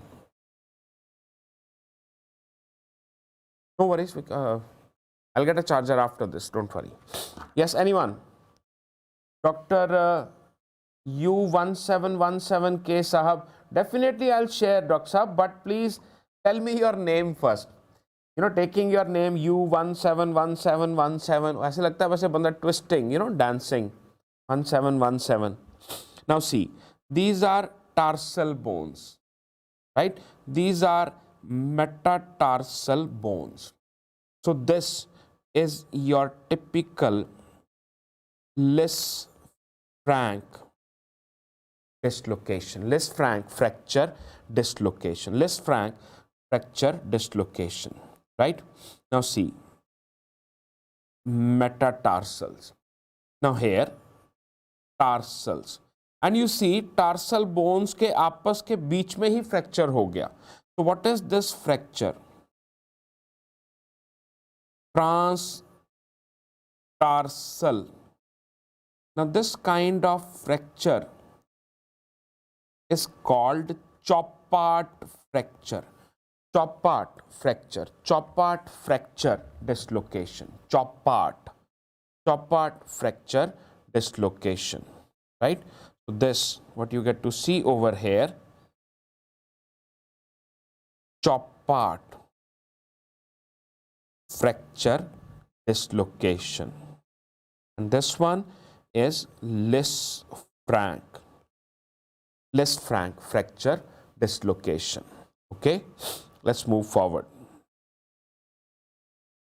Aviator fracture. Aviator fracture is fracture of talus. Fracture of talus. Now this fracture, very, very important. This is a PYQ, came this year, NEET PG. Fine. Now what is this fracture? This fracture is called as jackknife fracture. Jackknife fracture. This is also called as chance fracture. Now what is the mechanism? Mechanism is flexion due to seat belt. Flexion due to seat belt. Anterior part of the spine fractured, middle part fractured, posterior part fractured. Every part of the spine is fractured. So this is an extremely unstable injury. This is an extremely unstable injury, right? Now, how do you see that there is a fracture. देखो, normal, normal, normal, normal. Here, you notice. So whenever you are looking at any fracture and you are not able to find, always look for the cortex of the bone. Bone का बाहरली हिस्सा पकड़ लो और उसको trace करते जाओ, fracture मिल जाएगा, guarantee 100% मिल जाएगा, right? So look at the cortex of the bone. Jackknife fracture. Now see here, Jones fracture at the metatarsal. Now when you look at the metatarsals here, right? So metatarsal, they are divided into three zones. Divided into three zones. So zone 1, it will have pseudo Jones fracture. Question क्या आता है? Jones fracture कहाँ होगा? It will occur in the zone 2. Zone 2 will have Jones fracture. See here. Now, so if you can see these images, so this is zone 1, right? This is zone 2 and this one is zone 3. Now here, this fracture is considered in zone 2. So this is a Jones fracture, Jones fracture. Now here, this fracture is occurring in zone 1. So this we will call it as pseudo Jones fracture, pseudo Jones fracture. So this image is important. This image is important, right? So zone 1, pseudo Jones fracture, right? Zone 2 is the zone fracture and zone 3 is a stress fracture. It occurs in dancers, cheerleaders, right? Move forward. Now, skyline view is also known as sunset view, is also known as sunrise view. What is the use? Patellofemoral dislocation. जब मैं ये वाला view निकाल रहा था तो ये photo एकदम से सामने आ गई. सब कुछ सेम है. Fine. The name is same. Sky rise, right? Sunset view. Okay, everything is same. Sunset view, sunrise view. Okay, so this is for patellofemoral dislocation. That means knee joint dislocation, knee joint dislocation, right? Now let's move a little forward. Now let's talk about the upper limb. Let's talk about the upper limb. After around half an hour we will take a short break, right? Now upper limb. Here, what do you get to see? कई बार fracture नहीं भी नजर आता. Gartland classification. When I appear for the NEET PG examination in the year 2024, they ask question about Gartland classification. Gartland classification, right? Now see, Gartland classification here. You see undisplaced, incomplete fracture, type 1. Type 2. Here you see like this, and here the cortex is broken. Cortex is broken. So this is green stick fracture. You see here the fracture is totally undisplaced. Fracture line will not be visible properly on the X-ray. And third type is completely displaced. So how do you get to see for the fracture? So how will we get to see for the fracture? So this bone is humerus, this is ulna, this is radius. In front and behind, you see. So if you notice here,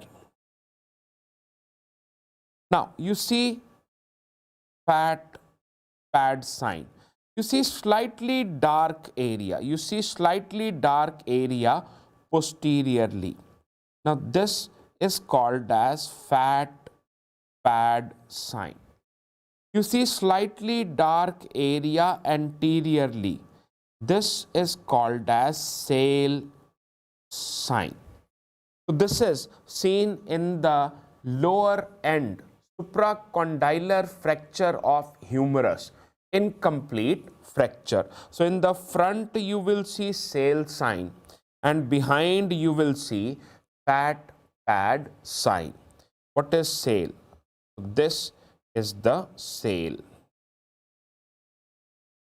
sign and fat pad sign. जिक्र आया cell का, तो cell sign is seen in another fracture, right? Another fracture here, Salter-Harris type 2. Salter-Harris type 2, it will show sail sign. Salter-Harris type 2, it will show the sail sign. Salter-Harris type 2, it will show sail sign. Okay, Salter-Harris type 2. So Salter-Harris classification is for fascial injuries. Now Salter-Harris type 4, it is similar to lateral condyle of humerus fracture. It is similar to lateral condyle of humerus fracture. So there is fracture above, there is fracture below, fracture above and below. What? The physis. So this is similar to lateral condyle of humerus, right? आगे चलते हैं. Now clavicle. About the clavicle. Clavicle is the most common bone to get fractured overall. Fine. In children, as I told you, in children, most common bone to get fractured are the forearm bones. It is the only long bone which is horizontal. Tibia, femur, vertical. Humerus, vertical. Right? It has got no bone marrow cavity. Now, it forms by membranous ossification. Remember, long bones, they form by enchondral ossification. They form by enchondral ossification. It is the only, it is the most commonly fractured bone during delivery. But during difficult delivery, humerus is the most commonly fractured bone, right? Now, malunion is the common complication. Why?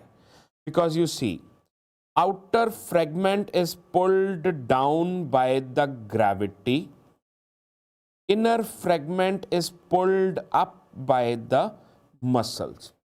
So bone is entirely cancellous. So what do we expect? Because the bone is entirely cancellous, rapid healing would occur. Now most common site is outer 1/3 and inner 2/3 junction, right? Treatment. If the fracture is undisplaced, we will use triangular arm sling or Pelapau bandage. If the fracture is bilateral or displaced, we will use figure of 8 brace. Figure of 8 brace, right? Okay. Now, surgery is done if the overlap is more than 2 centimeters, like this, right? So you see, if this overlap, if it is more than, if this overlap is more than 2 centimeters, we will do the surgery. Fine. If the fracture is at ends of the clavicle, both end, whether it is at lateral end, whether it is at medial end, right? If the fracture is associated with neurovascular injury, for example, brachial plexus is injured. For example, subclavian vessels are injured. Now, surgery is done if the fracture of the clavicle is associated with floating shoulder, Now, as a part of PYQ, this is the only thing which I found important. Proximal humerus fracture. What is the most common site? Surgical neck of humerus. What is the classification system used? Neer classification, nothing else is important, believe me, right? Let's move forward. Elbow fracture in children compared. Most common fracture is supracondylar fracture of humerus. Second most common is lateral condyle fracture of humerus. 3 bony point relation is maintained. What are the 3 bony point? Lateral condyle, olecranon, and medial condyle. What is the most common nerve injury? Anterior interosseous nerve, fine, and then median nerve, and after that radial nerve. Nerve injury common here is ulnar nerve, and that too is a late complication. Late complication. What is the complication here? Gun stock deformity. And what type of deformity is this? Cubitus varus deformity. Here, what is the complication? Cubitus valgus deformity. Nubulus. Cubitus varus. Treatment in both is surgical. Treatment of complication: modified French osteotomy. Volkmann ischemic contracture.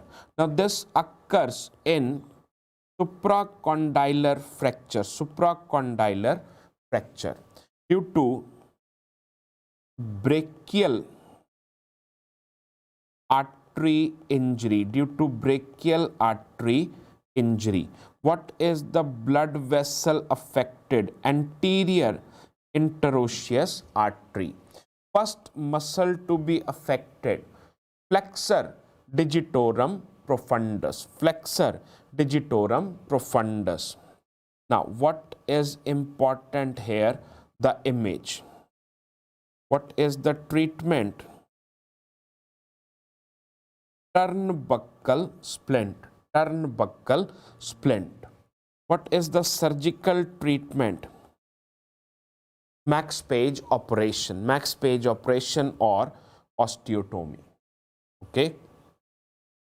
Gun stock deformity. First of all, it is just a cosmetic deformity.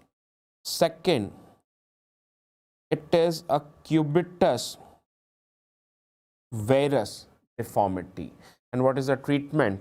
Modified French osteotomy. Pulled elbow, also known as nursemaid elbow. They ask you what is the most common age. 2 to 5 years. What is it? Subluxation of the head of radius. The child will keep the elbow in prone position. Treatment is close reduction, बच्चा ऐसे बाजू लेके आएगा, आपने पकड़ के ऐसे कर देनी है. From prone you will twist to spine and put some pressure on the radial head. Pulled elbow. This is already written. Hotchkiss, terrible, triad, encephaloprosty. Now here, this what you get to see is Dunlop traction. Dunlop traction.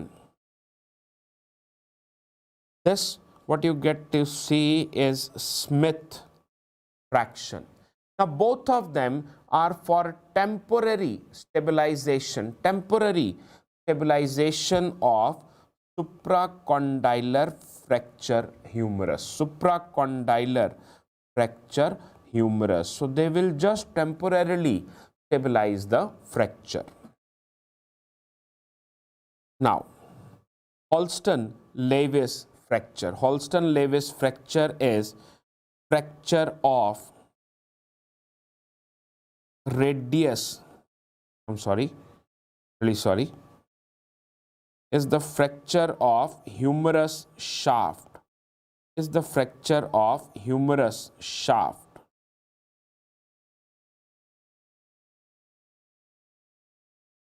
Humerus shaft plus radial nerve injury. Okay, now if the humerus fracture is not associated with radial nerve injury, what is the treatment? Treatment is U-slab, preferred over hanging cast. Okay, if nerve injury is present since the time of accident, this is going to heal automatically. So your patient will present to you like this.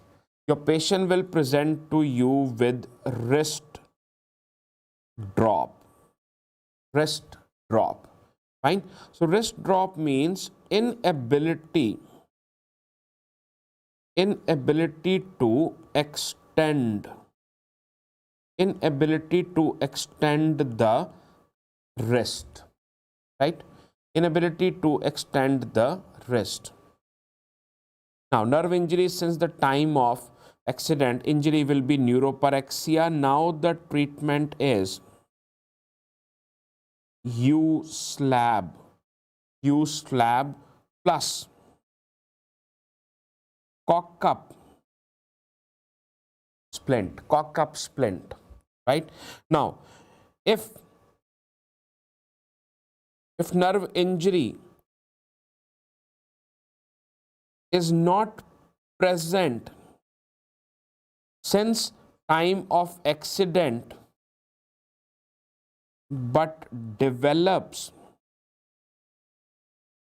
after manipulation, now the nerve injury is neurotemesis. Now the surgery is open reduction, internal fixation plus repair of the nerve. So you have to remember the important images. This is U-slab. This is hanging cast. And this is cock-up splint.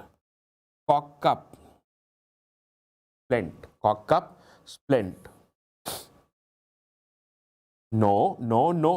The clavicle fracture surgery is very rarely indicated. Even in the elderly people, clavicle fracture will automatically heal. So in the first image, what do you get to see?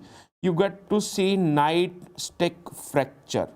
So nightstick fracture is isolated fracture of ulna. Right? Now here, about the Monteggia and Galeazzi fracture. You have so many mnemonics. You have got so many mnemonics.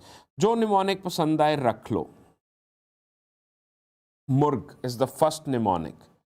So Monteggia will affect the ulna.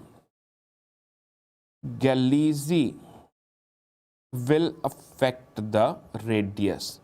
Then the other mnemonic is GFR. Galeazzi fractures the radius. Galeazzi fractures the radius. First mnemonic, second mnemonic, and the third mnemonic, Grimus. Grimus. So Galeazzi will fracture radius at inferior position. Inferior position. Monteggia will fracture ulna at superior position. Will fracture ulna at superior position, right? Now you see this bone is ulna, this sorry ulta likh diya. So this bone is radius, this bone is ulna. You see what fracture is this?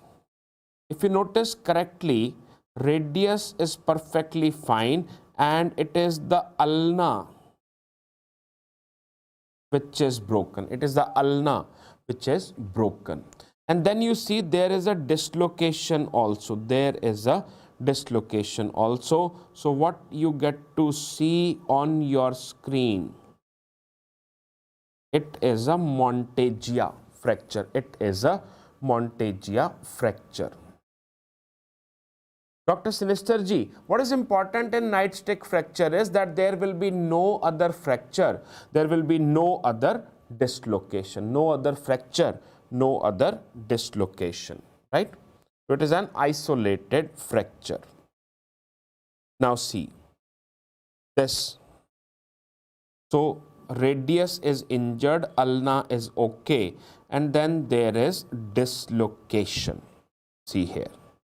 Now radius is fractured, ulna is okay, and between the two of them there is dislocation. There is dislocation, right? Now this what you see on your screen is a Galeazzi fracture, right? Now Colles fracture. See, you need to remember this thing, that bone is broken into distal and proximal parts, and distal fragment it goes posteriorly. Distal fragment it goes posteriorly. Can you just make it like that I appear on the entire screen? I appear on the entire screen rather than my screen. I want to show something here. Okay. Okay, right. I'll do that. Okay. Now, clinical feature. Your patient will present to you in supination. This is important. If you can just increase my screen size.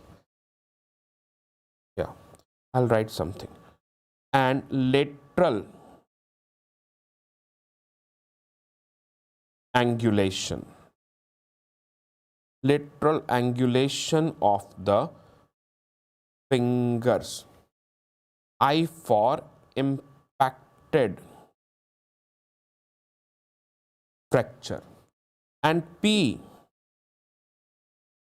posterior displacement. Posterior displacement of distal fragment. Okay, that's a mnemonic for clinical feature. Slip. And what is the treatment? Treatment mnemonic is propaganda. Propaganda. So from supination we will convert to pronation. Fine. From supination we will convert to pronation. From dorsal angulation we will convert to palmar angulation. From lateral deviation, we will convert to ulnar deviation, ulnar deviation. And all this we will do in the handshake cast. We'll do this in the handshake cast, right?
Important things over here. I want to show you some important things over here, some important concepts over here, right?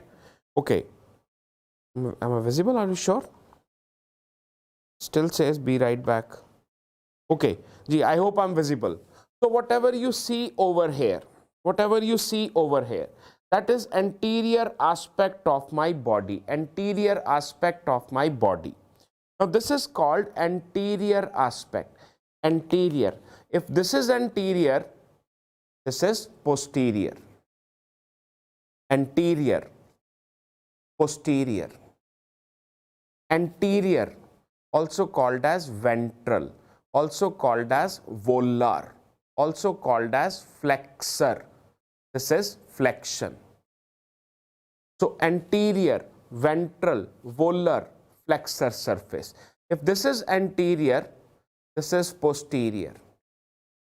If this is ventral, if this is volar, this is dorsal. If this is flexor, this is extensor. Now, my first lateral most finger are the thumbs, right? Second, index. Third, middle finger. Fourth, ring finger. And fifth, little finger. So as you can see, I'm sorry, I'll have to repeat. I wasn't sure that my face is visible. Okay. So the first finger is the thumb, and that is my lateral most finger. Then the index finger, middle finger, then ring finger and little finger. So when I stand here in this normal neutral position, let's say if I twist my fingers like this, what is this? Lateral angulation. Neutral position, lateral angulation. Neutral position, lateral angulation. Neutral position. Now if I shift to the inner side, this is called as medial angulation. Neutral position, lateral angulation.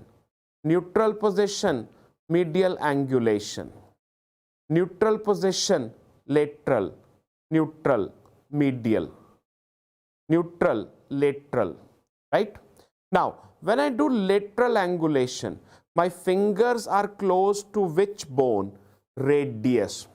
So lateral angulation is also called radial angulation. Medial angulation is also called as ulnar angulation or ulnar deviation. So very quickly, quick repetition. Medial angulation, medial deviation, also called as ulnar deviation. Neutral. Lateral deviation, also called as radial deviation. Neutral. Medial, also called as ulnar. Neutral. Lateral, also called as radial. Now see, my hands. Neutral position at the wrist. If I do like this, this is flexion. If I do like this, neutral.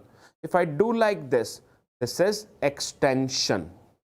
So very quickly, neutral, flexion, also called as palmar flexion. Neutral, extension, also called as dorsiflexion, also called as dorsiflexion. Neutral, flexion, also called as palmar flexion. Neutral, extension, also called as dorsiflexion. 10-second quick recap, promise it won't take longer. Neutral position. If I do like this, medial deviation, also called as ulnar deviation. Neutral position. Lateral deviation, also called as radial deviation. Right? First finger thumb, middlemost finger, little finger. Right? Now please don't go anywhere. We are just turning the screen off for 5 seconds. Be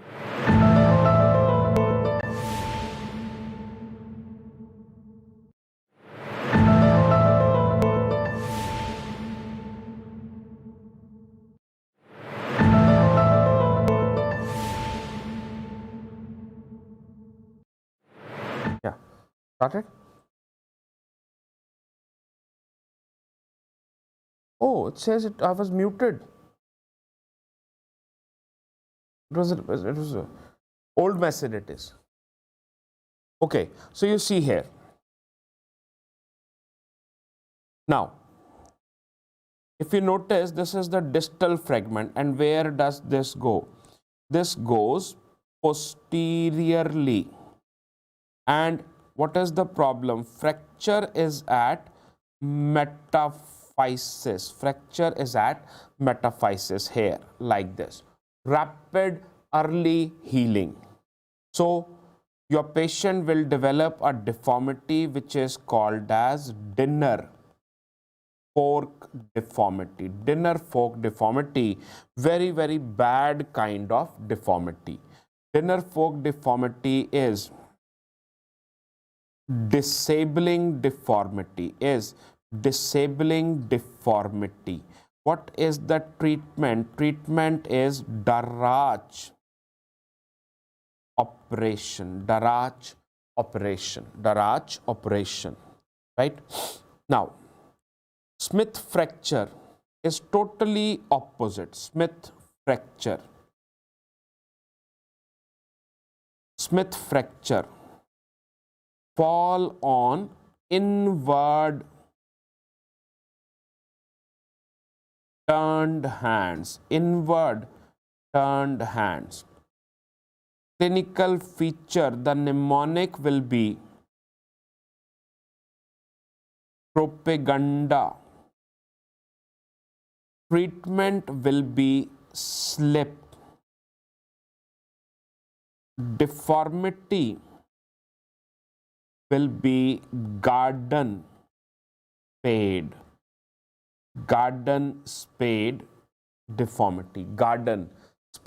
deformity. Colles fracture and Smith fracture. Right? Colles fracture and Smith fracture. Okay. Now, very quickly, let us compare Colles fracture and Smith fracture. Right? So Colles fracture you notice that the angulation is dorsal, right? Now see, this is the joint, this is the fracture line. So what kind of fracture is this? Extra-articular fracture away from the joint. Smith fracture, what kind of angulation? Volar angulation. Volar angulation. Plus, you see, this is the joint and this is the fracture line. So what kind of fracture is this? Extra-articular fracture. Now let's see some other. See, here again, this is dorsal angulation, and you see this is close to the joint. So what kind of fracture is this? Intra-articular. So this kind of fracture is called as dorsal Barton fracture. Look at the fourth one. What kind of angulation? Volar angulation. This is the joint and you see it is close to the fracture line. So what kind of fracture is this? Intra-articular fracture. Intra-articular fracture. So this kind of fracture is called as volar Barton fracture. So Smith, Colles extra-articular, Barton intra-articular fracture. Intra-articular fracture. Intra-articular fracture. Right? Okay, this. So if, let's say, radius styloid process is fractured, that means intra-articular fracture, but there is no angulation. Hand of your patient is straight, neither volar, neither dorsal. Okay, so what is this? This kind of fracture is called Schoffer fracture, also called as Hutchison fracture, also called as backfire fracture. Now, can anyone tell me the name of this fracture? Can anyone tell me the name of this fracture? Which one, Dr. Enamutor? Doctor, I hope I'm pronouncing your name correctly. Enamutor. Dr. Enamutor, which fracture do you want me to explain? क्या बात कर रहे हो जी? Smith is an extra-articular fracture, Dr. Abdullah Sheikh ji. Dr. Sinister, Smith is an extra-articular fracture, brother. Smith is an extra-articular fracture.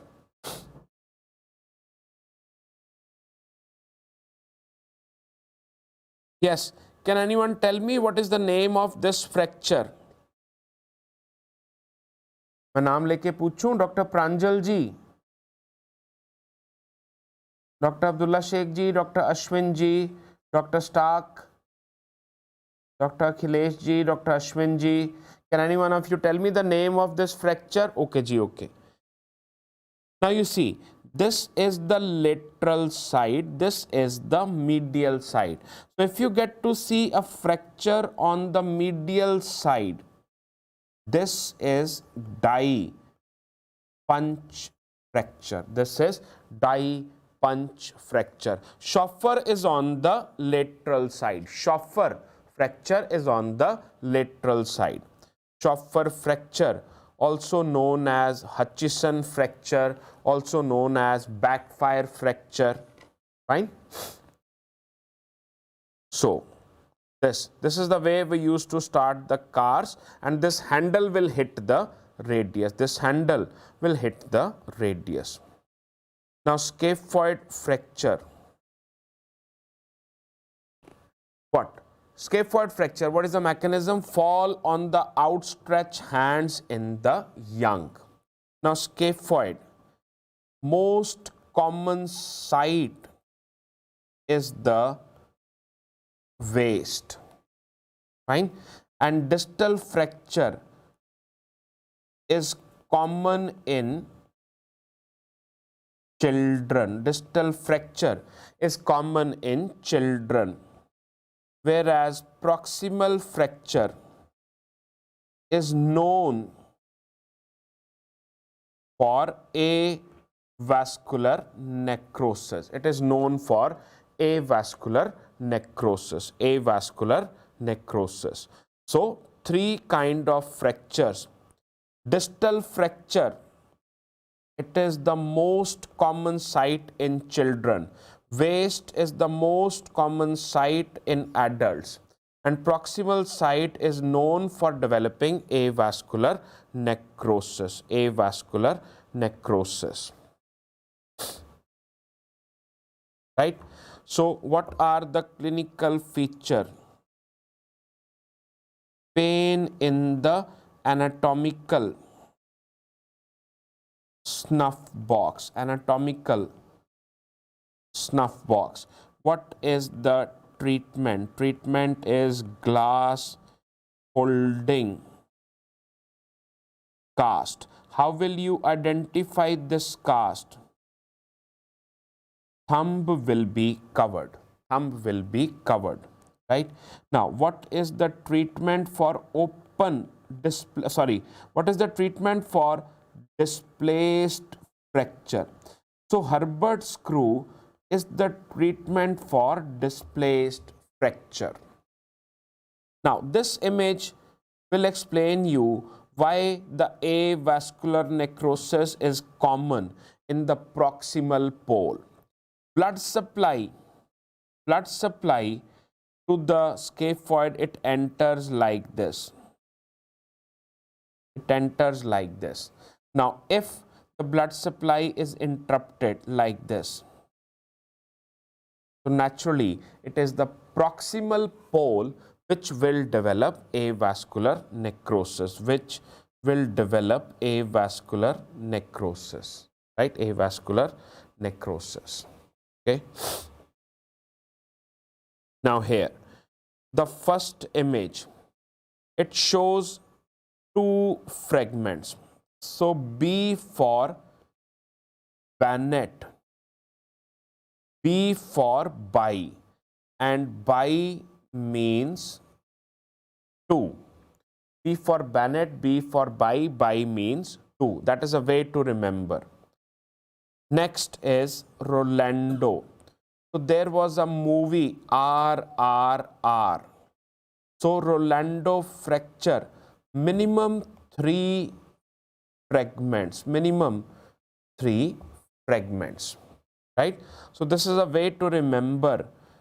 Bennett fracture is displaced fracture of base of the thumb, base of thumb, and Rolando fracture is comminuted fracture of base of the thumb, comminuted fracture. So Bennett displaced, Rolando comminuted. We are just 2-3 minutes away from a break, and we'll announce the break in 2-3 minutes. Now here, so if the extensor tendon rupture, your patient will develop mallet finger.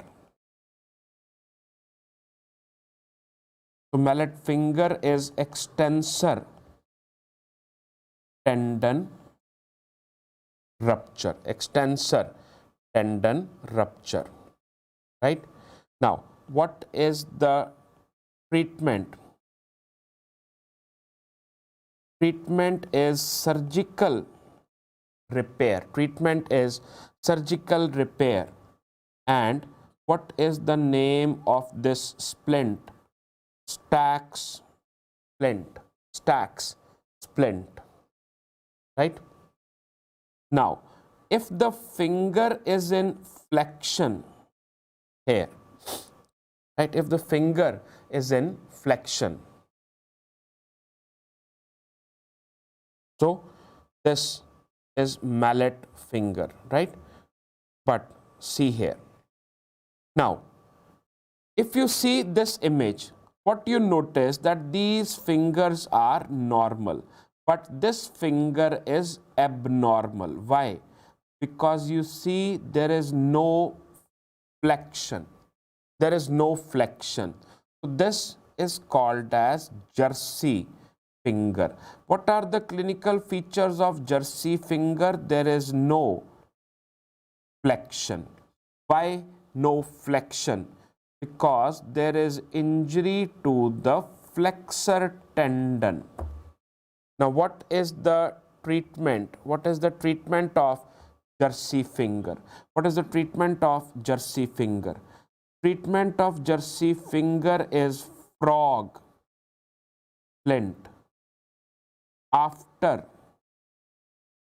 surgical repair. After surgical repair. Then skier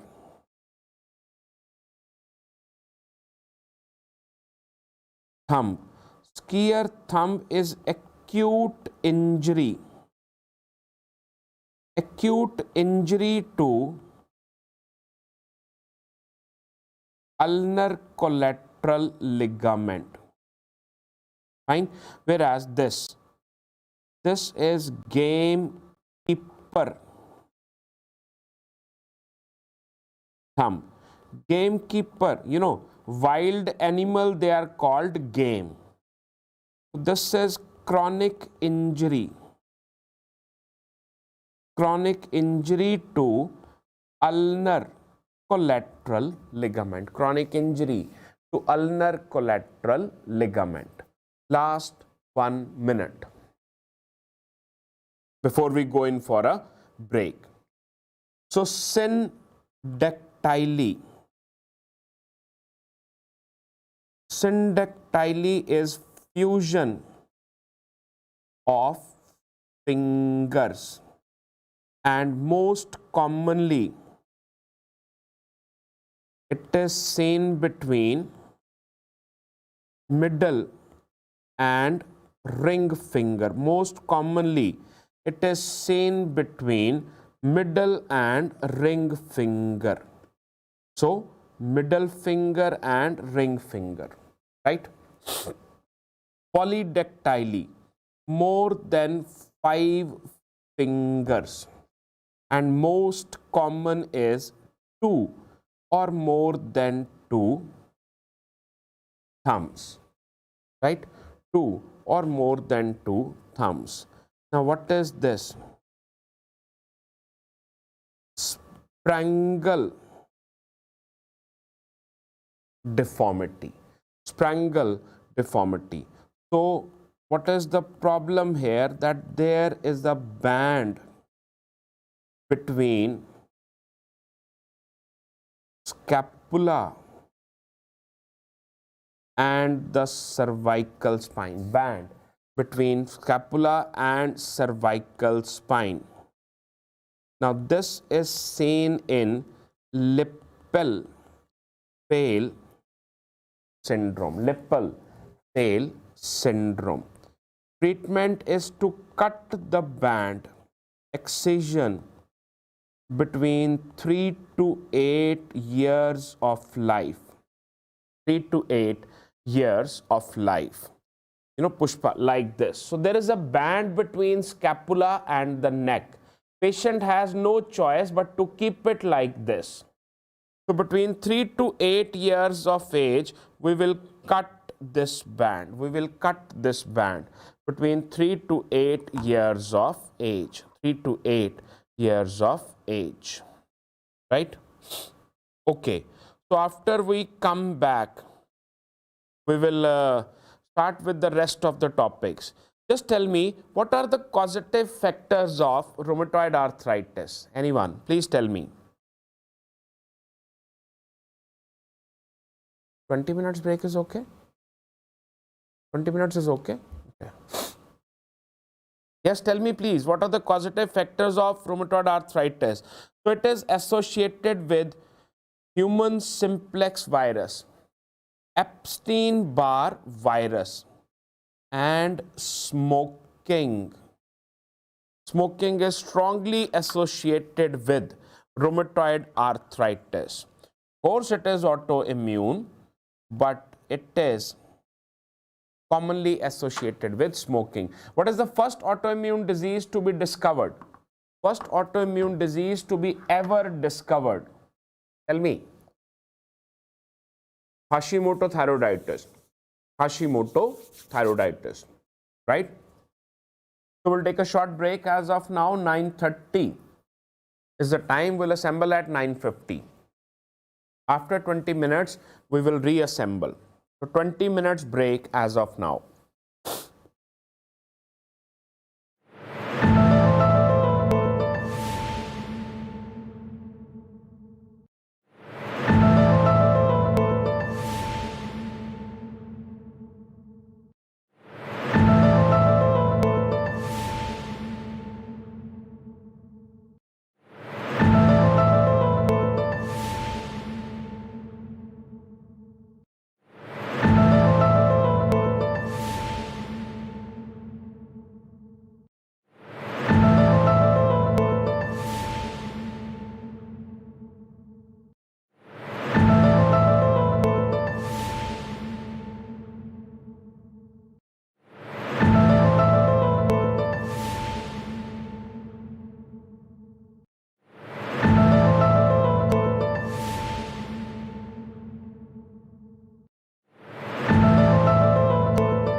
All right, dear doctors, let's start again. Let's start it quickly because we are running slightly behind the schedule. Nevertheless, I promise you around 4 hours, so somewhere in 4.5, 5 hour maximum. Not 5, but we'll keep it less than 5, don't worry. Right, now we'll start with the rheumatoid arthritis. Yes, it is an autoimmune disease. It is associated with HLA, DR1 and DRW4, right? Okay, now the cytokine involved, TNF alpha, interleukin 1 and 6. Most common joint, metacarpophalangeal joint, right? That's the most common joint involved. Okay, now clinical features, symmetrical polyarthritis, early morning pain, and it slightly improves with activity. It improves with activity. Now the deformities. So your patient can develop mallet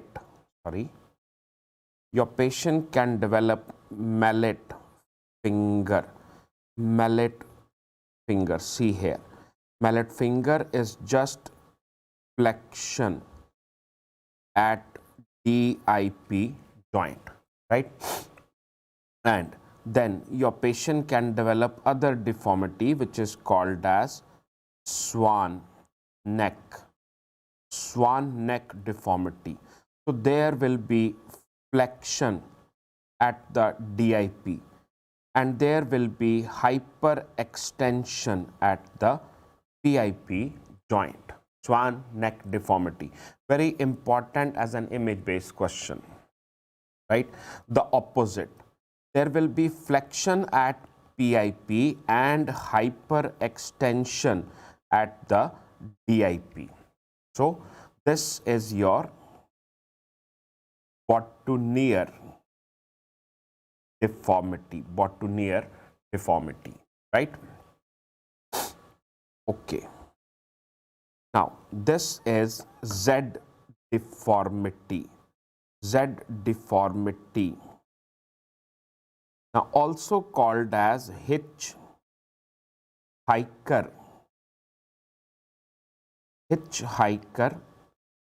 thumb. Can anyone tell me the name of this deformity seen in rheumatoid arthritis?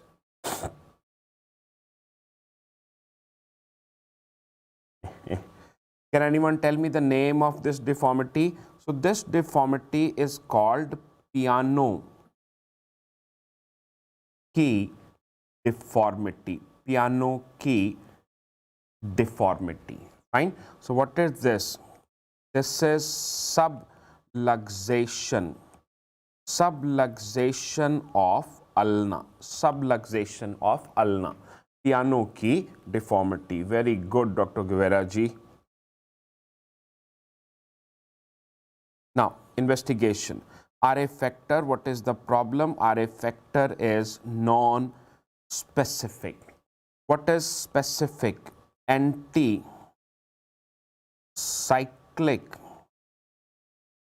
citrullinated peptide antibodies, right? Treatment, NSAIDs and DMARD, disease modifying anti-rheumatoid drugs. Now here I have kept 2-3 mnemonics for your rapid reference, right? So Eliza, please give her methotrexate. Fine. You see, drug of choice still is methotrexate, and then that's the other mnemonic, MDS aid. That is the mnemonic for DMARDs, disease modifying anti-rheumatoid drugs.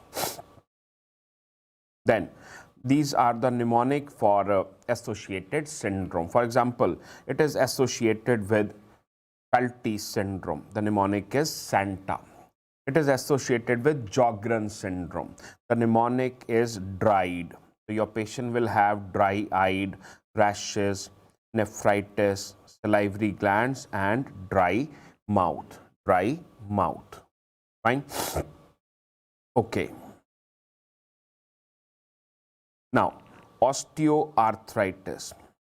You see, rheumatoid arthritis common in 20 to 50-year-old females. Osteoarthritis 60 to 65-year males. What kind of males? Obese males. Obese males. Now, most common joint affected is hip joint. In India, which is the most common joint affected? Knee joint. Knee joint. Fine. Knee joint. So, joint spared is metacarpophalangeal joint. Now remember, metacarpophalangeal joint is the most common joint affected in rheumatoid arthritis. Now, two types of arthritis, primary and secondary. So in primary osteoarthritis, cartilage is destroyed by aging. Secondary osteoarthritis, cartilage is destroyed by infection or intra-articular fracture or rheumatoid arthritis. Clinical feature, pain. Fine. Pain with first step in the morning, and the pain is severe by evening. Pain is severe by evening. So rheumatoid arthritis pain improves by evening, and here the pain will increase by evening due to wear and tear. Now here, what you see? The swollen, you see the swollen DIP joint, Hep-Burden node, swollen PIP joint. So PIP joints are swollen, that is called as Bouchard node. DIP joints are swollen, that is called as Hep-Burden node. Fine. And then what kind of deformity is common? Genu varum. So O forming. O forming between the legs, that is called as osteoarthritis. So that's a way to remember, genu varum. X-ray finding. What is X-ray finding? Asymmetrical loss of joint space more on the medial side, more on the medial side. Right here you see there is no joint space, and on the lateral side you notice that still some space is present. What is the next thing which you get to see? Osteophytes. Osteophytes. Right. Let's move forward. Now you see these are the osteophytes. These are osteophytes. Right. See the osteophytes here. The osteophytes. See. You see these are the osteophytes. The osteophytes. Gold standard investigation is arthroscopy, where you get to see loose flakes of cartilage, loose flakes of cartilage. Now one-liner questions. Most common cause of loose bodies in the joints: osteochondritis dissecans. Most common cause of loose bodies in the joint in elderly: osteoarthritis. Osteoarthritis. Treatment is total joint replacement. Total joint replacement. Fine. Now, chondroprotective agents like those who are said to protect the cartilage, chondroitin sulfate, fine, and glucosamine. So they offer limited benefit. They offer limited benefit. Doctor नूबी गेंस जी, किनको आप बोल रहे हैं all the best? Doctor नूबी, what a nice name. Guevara भाई, आप किसको आई लव यू बोल रहे हैं? So next is psoriatic arthritis. Psoriatic arthritis. Now it is called seronegative arthritis because, you know, why it is called as seronegative arthritis? Because you see RA factor is almost always negative in all the patient. Male female ratio is equal. Most common age is 30 to 50 years, 30 to 50 years. And the causative agent is HLA B27, HLA B27, right? Clinical feature, asymmetrical oligoarthritis. If I am your patient, left side wrist joint is involved, it is not necessary that right will also be involved. Okay, so asymmetrical sacroiliitis. Now, what kind of clinical feature? Sausage shaped digits are seen. Sausage shaped. Osteolysis leads to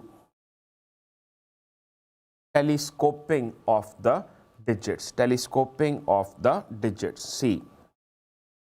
Now here, what do you get to see? These are sausage shaped digits, sausage shaped fingers. Now, if you pull this finger out, it will become long. If you release, it will become small. Fine. So, this is telescoping, like a telescope. You pull it, it becomes long. You release it, it becomes small. जैसे वो पुराने cordless phone में antenna होता था, antenna खींचो, antenna लंबा, antenna दबा दो, एंटीना छोटा. That is what happens with the fingers, right? Then you see the skin fold. These skin folds, they are called as opera glass hands. Opera glass hands, right? Opera glass hands. So this opera glass, this is an opera glass, opera, right? Pencil cup deformity. So you see here. So this is the cup and this is the pencil. Pencil cup deformity. Pencil cup deformity, right? Now here we get to see ivory phalanx. Ivory phalanx. Ivory phalanx. This ivory phalanx is seen in the healing phase. Ivory phalanx. Yes, yes, yes. Ivory phalanx. See here, what happens is, see, this becomes the pencil and this is going to become the cup. Pencil in the cup appearance. देखो जी, ये cup और ये pencil. ये cup और ये pencil. Pencil in the cup appearance. Now treatment, NSAID and multiple other drugs. Fine. Cyclosporin, azathioprine, infliximab. अगर आपको याद करना है, if you need to remember, just remember this. Right? Let's move forward. Ankylosing spondylitis. It is associated with HLA 27. Fine.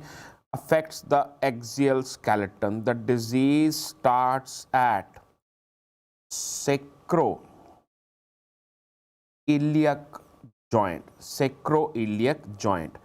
Primary site of inflammation is anthesis. Site of attachment of tendon with the bone. जहां tendon आके जुड़ेगा bone के साथ, वो area inflame हो जाएगा, वो area inflame हो जाएगा. Just give me a minute.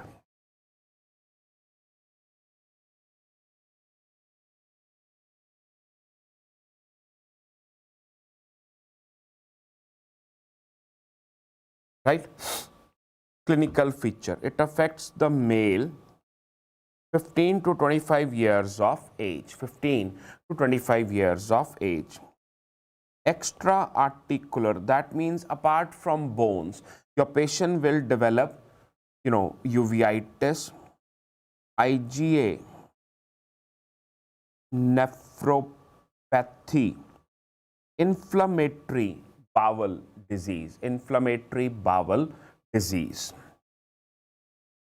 Now, New York criteria, you just need to remember the name, और कुछ नहीं याद करना है इसमें. New York criteria is used for diagnosis. New York criteria, just the name, nothing else. Now, clinical test. For lumbar spine, you ask the patient to bend, patient will not be able to bend. Patient will not be able to bend. Lumbar spine. Test for sacroiliac joint. Test for sacroiliac joint. Figure of 4 test, which is also known as Faber test, also known as Faber test, figure of 4 test for sacroiliac joint. Modified Scober also. Modified Scober also. G. Radiological sign. First radiological sign is haziness and widening around sacroiliac joint. Fine. Then you get to see squaring of vertebrae. Squaring of vertebrae. Squaring of vertebrae. Yes. Squaring of vertebrae. Now here, what you get to see, fusion of vertebrae. सारे vertebrae आपस में जुड़ जाएंगे. So this is typically called as bamboo spine. Then calcification of inter and supra spinous ligament. क्या नजर आएगा? Something which is called as dagger sign. See, white line in the middle, white line in the middle, dagger sign, white line in the middle, that is called as dagger sign, dagger sign. Now, if you see white line on the side, white line on the side, see here, white line on the side. Now this is called as railroad sign, railroad sign. Now if you see both white line in the side and white line in the center also, so this is called as trolley track sign, trolley track sign, right? Now here the description is also there, at which ligament is calcified. So if you see two white line on the side, railroad sign, single white line in the center, dagger sign, all three white lines, trolley track sign, trolley track sign, right? Treatment, NSAIDs and infliximab. Okay, ankylosing spondylitis done. We move to the next topic. The next topic is tuberculosis. Tuberculosis. Now, tuberculosis has got different name. I'm sorry. So, tuberculosis of the bones is called as Pott disease. Tuberculosis of the digits is called as spina ventosa. Tuberculosis of the shoulders is called as caries sicca. Tuberculosis of the lungs is called as Koch's disease. The most common type of TB is pulmonary tuberculosis. Second most common is about lymph nodes. Which lymph nodes? 40% lymph nodes of the body are in neck. So cervical lymph node. Which cervical lymph node? Jugulo-digastric. Jugulo-digastric. Third most common is skeletal. Some books mention genitourinary. Some books mention the third most common type is genitourinary, right? Tuberculosis. Now, tuberculosis, what is the most common site? Dorso-lumbar spine. Which aspect? Anterior aspect. Anterior aspect. Remember, dorso-lumbar spine. Posterior aspect is most common site for the tumors. Coming back to tuberculosis, most commonly seen at anterior aspect, and most common pattern is peridiscal, when the bacteria reach by arteries. Second most common pattern is central, when the bacteria reach by veins. Third most common type is anterior, that means subperiosteal. Subperiosteal. Least common is posterior. Fine. Which part? Spinous process. Now, please mark, if they ask you what is the least common site affected by tuberculosis, so please mark facet joint if it is given. If it is given in the options. If it is given in the options, please mark facet joint, right? Okay. Clinical feature, insidious onset. Insidious means gradual onset back pain. Then twist tenderness. Twist tenderness. Coin test. While picking object from the floor, patient does not bend the spine. मरीज के सामने कोई coin गिराओ जमीन पे और उसे बोलो उठा के दे, मरीज अपनी कमर को बिल्कुल भी नहीं झुकाएगा, right? No bending at the spine. Earliest neurological sign is clonus. Clonus. Then your patient can develop paraplegia, also called as Pott paraplegia. Two type, early onset, late onset. So you need to remember that early onset has got good prognosis. Late onset has got poor prognosis. Late onset has got poor prognosis. Tuberculosis important है. X-ray, what is the earliest change seen? Loss of curvature of the spine. Loss of curvature of the spine. Calcification of the paraspinal abscess is pathonomic. Pathonomic means confirmatory. Confirmatory. Also, intervertebral disc is destroyed early in tuberculosis.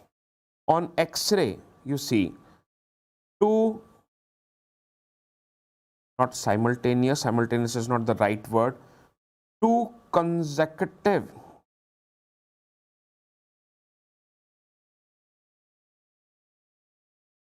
vertebrae are destroyed. Two consecutive vertebrae are destroyed in tuberculosis. आपके exam में दो vertebrae इकट्ठे destroy हुए दिखें, please tick tuberculosis. That is going to be the only question which they can ask, right? Now, the deformity. If one vertebra is destroyed, the deformity is called as knuckle. If two or three vertebra are destroyed, the deformity is called as gibbous. If more than three vertebra are destroyed, the deformity is called as kyphosis. In fact, tuberculosis is the most common cause of angular kyphosis in India. Most common cause of angular kyphosis in India. Right? Treatment ATT, anti-tubercle therapy, surgery if there is more than 50% sensory loss, surgery if there is deformity. Surgery is done if sphincter control is lost. So surgery if there is deformity, if there is more than 50% sensory loss, or if the sphincter control is lost. Now, how to stabilize the spine? All these images are important. So this Milwaukee brace. Milwaukee is a city in USA. Cities के नाम पे रखे गए इन brace के नाम. For example, in India we have developed an artificial foot called Jaipur foot. Now here, this is a brace to stabilize the spine, Milwaukee brace. Then this is Taylor brace. How to remember Taylor brace? TB, Taylor brace for tuberculosis. Now this one is Boston brace, right? Tuberculosis of the hip. So hip is most common peripheral joint affected by tuberculosis. Earliest site is acetabulum. Now earliest site in femur,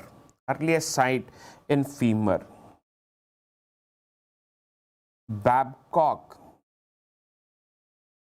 triangle and epiphysis. End result, fibrous ankylosis, that is the fusion of bones, fibrous ankylosis. Remember, TB, it causes bony. Tuberculosis, it causes bony ankylosis in spine, and it causes fibrous ankylosis in the peripheral joints. Fibrous ankylosis in the peripheral joint. Basically Taylor brace doctor Abdullah ji, it is going to stabilise the spine. अब आप उसको कहीं भी use कर लीजिए, but if there is a fracture then it can be used only temporarily. Okay. Now tuberculosis stages. Now this I believe is important only for NEET PG. बस फटाफट से फिर भी देख लेते हैं. Right. So in the first stage there will be lengthening. Second stage there will be apparent shortening. Third stage there will be real shortening, and fourth stage there will be gross shortening, too much shortening, right? Now on X-ray what do we get to see? We get to see wandering acetabulum, right? And in the later stages what do we get to see? Mortar and pestle appearance, I come from Punjab, तो हमारे यहाँ पे इसको कुंडी सोटा बोलते थे, कुंडी सोटा. So this is mortar and this is pestle. Now here this is the pestle and this is mortar. Pestle appearance, right? You see, this is the pestle. इतनी बड़ी सी कटोरी और बीच में छोटा सा फीमर का head. Mortar, pestle appearance. Baker's cyst, it is seen in osteoarthritis, it is seen in the posterior aspect of knee joint. In clinical question इस चीज का ध्यान रहे that it is seen on extension. Bursitis. So infrapatellar bursitis is called as clergyman knee, right? Pre-patellar bursitis, see like this, is called as housemaid knee. This is how it appears, pre-patellar. Student's elbow is olecranon bursitis. Ischial bursitis is also known as Taylor bottom, is also known as Weaver bottom. Taylor's bunion is seen on lateral aspect, You see here, what exactly is bunion? So bunion is basically hallux valgus, but Taylor's bunion is different. Taylor's bunion is seen on lateral aspect, right? Now, tennis elbow. So you see, tennis elbow is lateral epicondylitis here, where the extensor muscles are attached, Golfer elbow is medial epicondylitis. Now they ask you the test. So For tennis elbow, the test name is Cozen test. So you need to remember Cozen test, just the name. And if you want to go a little forward, Maudsley test, just the name. Nothing else is important, very honestly. Carpal tunnel is the entrapment of median nerve, Fine. Clinical feature, pain and tingling sensation, in the lateral 2 or 3 fingers,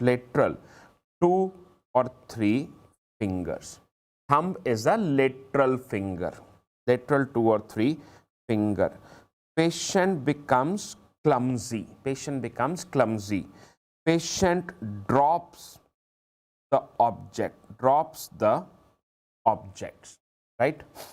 Clinical test, Fallen test. What is Fallen test? Palmar flexion. Fallen test, also reverse Fallen test. And reverse Fallen test. Treatment, physiotherapy or release of flexor retinaculum. Right? Let's move forward. Okay. So tarsal tunnel syndrome, you just need to remember the name. Fine. Posterior tibial nerve. Haglund deformity, you just need to remember this X-ray. So this is associated with plantar fasciitis, Haglund deformity, right? Plantar fasciitis. This is asked as an image-based question. Image-based question ki tarah aayega, right? Then, so if you feel a nodule at the metacarpophalangeal joint, this is your trigger finger. And if you notice flexion deformity, fine. So this is Dupuytren contracture.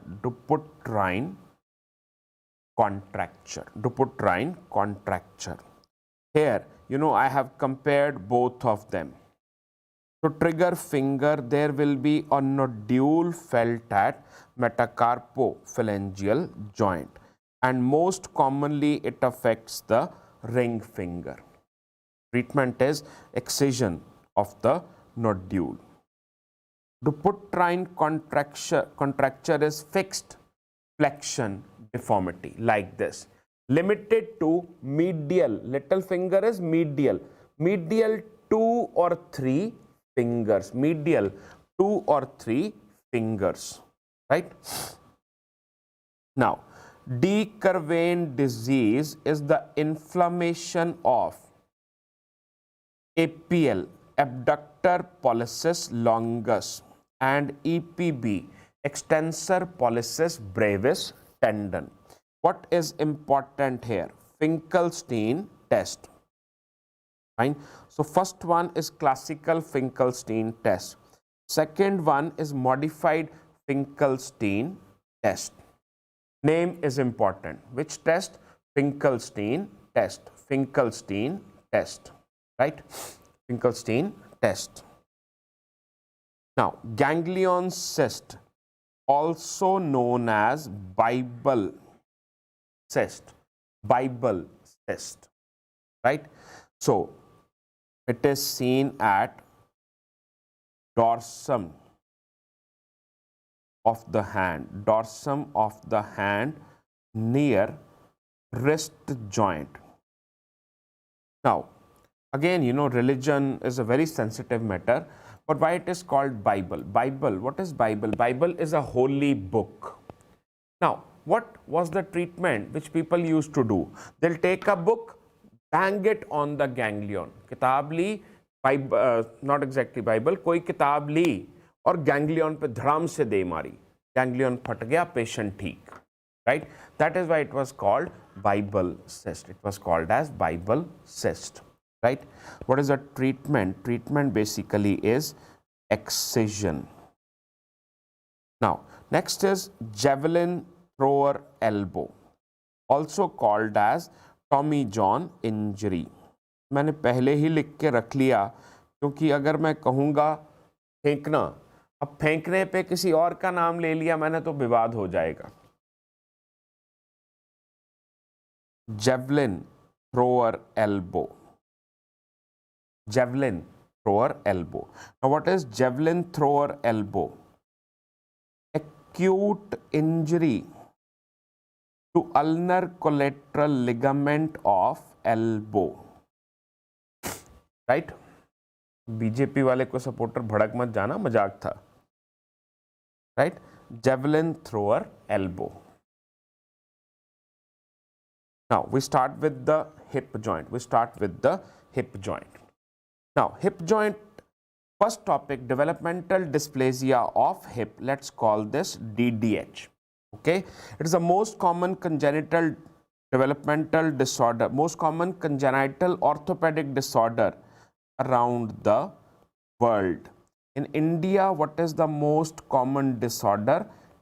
Club foot. In India, most common disorder is club foot, right? Now there are several F. This is seen in firstborn. This is seen if there is family history. This is seen in foot first delivery, that is breech delivery, that is breech delivery, and it is seen in females. Now see, normal baby hips, they lie in the wide part of uterus. Breech baby hips, they lie in the narrow part of the uterus, narrow part of the uterus. Okay, that is why it is common in breech delivery. Clinical features: apparent shortening of the limb, then asymmetrical thigh folds. You see here, this side, so right and left side, the folds are different. For example, this fold is not present on the other side. So asymmetrical thigh folds, right? Child will walk on her toes. Toe walking, toe walking. Waddling gait. Waddling means like a duck. Now, Barlow test. Barlow test means dislocation of the hip is easy. Ortolani, relocation of the hip back is also easy. Basically, hip joint is loose. It is not tightly attached. Classic test is for bilateral DDH. Fine. Galeazzi sign. Make the child lie supine with knees folded, flexed. Fine. So Galeazzi sign. Affected knee lies at lower level. Affected knee lies at lower level. Investigation, less than 6 months. What is the investigation of choice? Ultrasound. More than 6 months. What is the investigation of choice? MRI. MRI better है, पर problem क्या है? MRI के लिए बच्चे को sedate करना पड़ेगा, जो हम नहीं कर सकते, सेफ नहीं है. X-ray will show broken Shenton arc. Now, Shenton arc is also broken in neck of femur fracture, dislocation of hip, and also in externally rotated normal hip. So there also Shenton arc is broken, also broken in. Treatment is wide abduction of the hip. कैसे? Apply 2 or 3 diapers. बच्चा अपनी टांगे बंद ही नहीं कर पाएगा. But they don't ask you this in the exam. What do they ask? So 0 to 6 months, what is the investigation of choice? Pavlik harness. 6 to 18 months, what is the investigation of choice? Open reduction. And it has to be followed by bachelor cast. 18 to 36 months, femoral osteotomy. 3 to 6 years, acetabular augmentation. 6 to 10 years, no surgery because there is risk of AVN. More than 10 years, what is the treatment? Total hip replacement, right? Then Perthes disease, spontaneous avascular necrosis, means there is no trauma. Slightly common in males, slightly common in males. Idiopathic. The most common clinical feature is limp and there is no pain. Pain occurs in some patients only, right? Now, most common age, 6 to 10 years, 6 to 10 years. X-ray sign. So, first,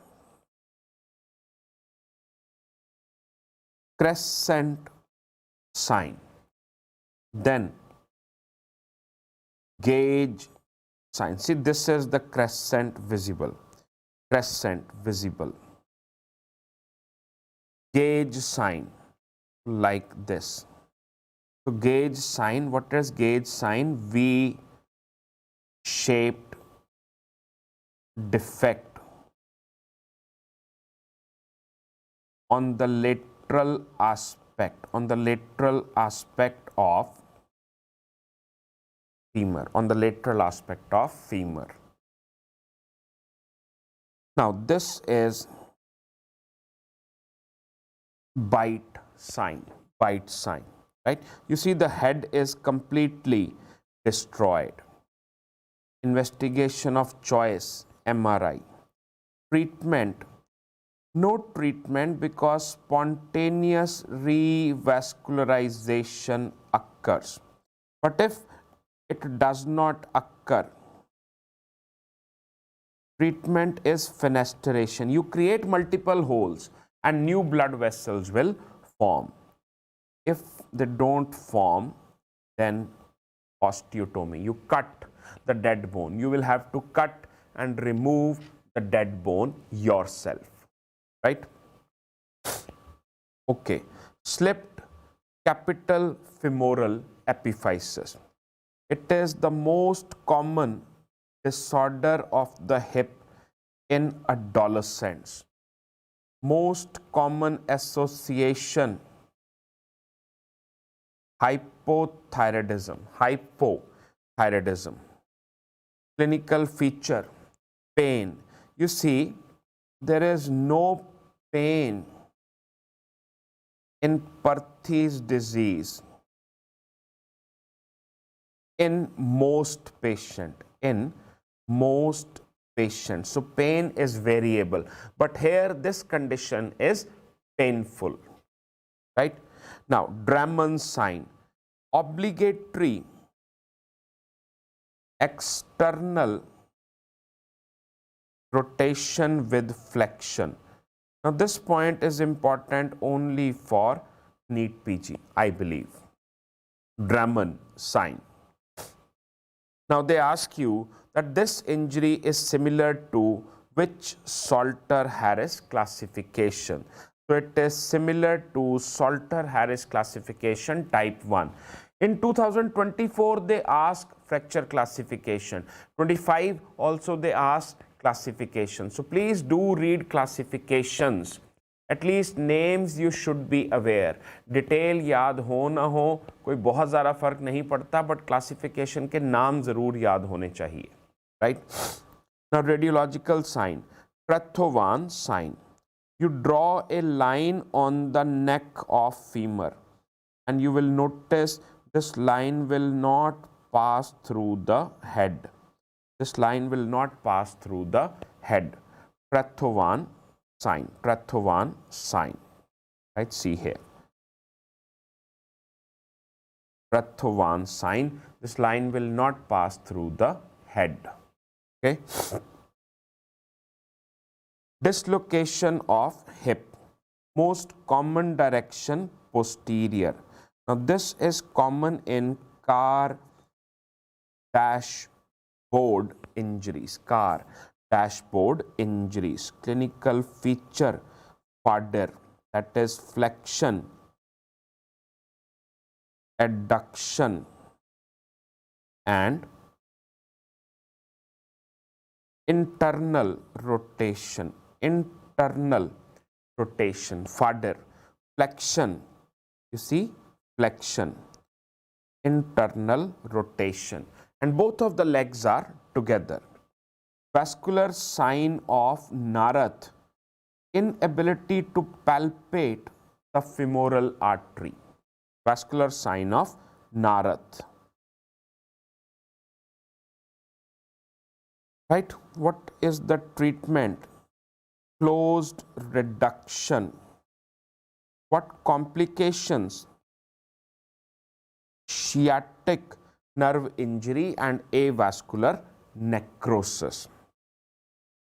Anterior dislocation, common in bike injuries, common in bike injuries like this. So clinical feature fiber, flexion, abduction, external rotation, and injury to femoral artery, vein and nerve. Treatment, closed reduction. Central dislocation, common in osteomalacia. Fine. If your patient has osteomalacia and gets trapped like this, central dislocation will occur, and treatment is acetabular repair. Acetabular repair. Acetabular repair. Okay. Now here, these two fractures comparison. Hip fracture, first is intertrochanteric fracture, also called as extracapsular fracture, also called as extracapsular fracture. Now this fracture occurs at metaphysis. Intracapsular fracture, this occurs at the neck of femur. This occurs at neck of femur, neck of femur.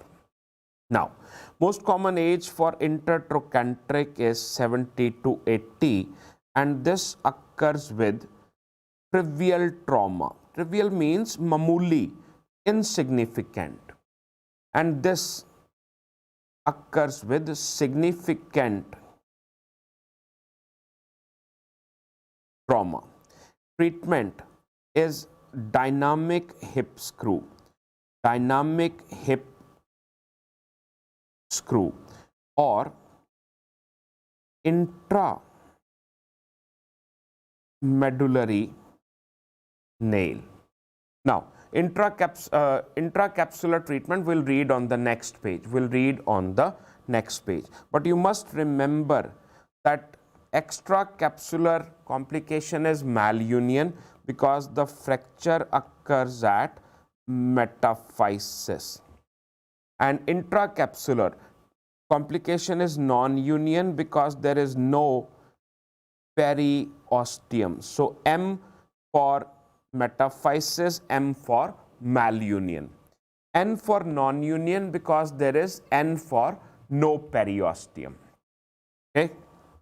Now, intracapsular, what is the treatment? If the patient is more than 65 years plus he has osteoarthritis, treatment is total hip replacement.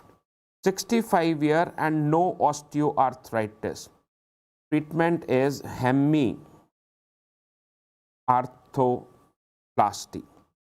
Less than 65 years, no complication. Less than 65 years and no complication. Fine. Now here treatment is open reduction, internal fixation. Open reduction, internal fixation. Less than 65 years and has avascular necrosis. Fine. So we'll do muscle pedicle flap, that is Mayer operation. Mayer operation. Fine. Now, old fracture, less than 65 years, and then there is old fracture. Then you can do McMurray osteotomy or Powell osteotomy if there are no complication, if there are no complications, right? Now here also you must remember the classification systems. So first classification system is Garden. Now it is based on degree of displacement, degree of displacement. And then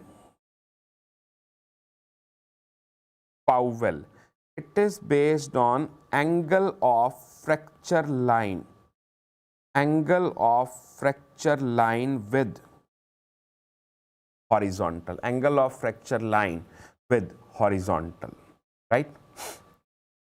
Just the names are important. Okay. Now splint and instrument. So if you see a splint, a long pin like this with ribs and a nut in the middle and a nut in the middle. What is this pin? Austin Moore pin. Austin Moore pin.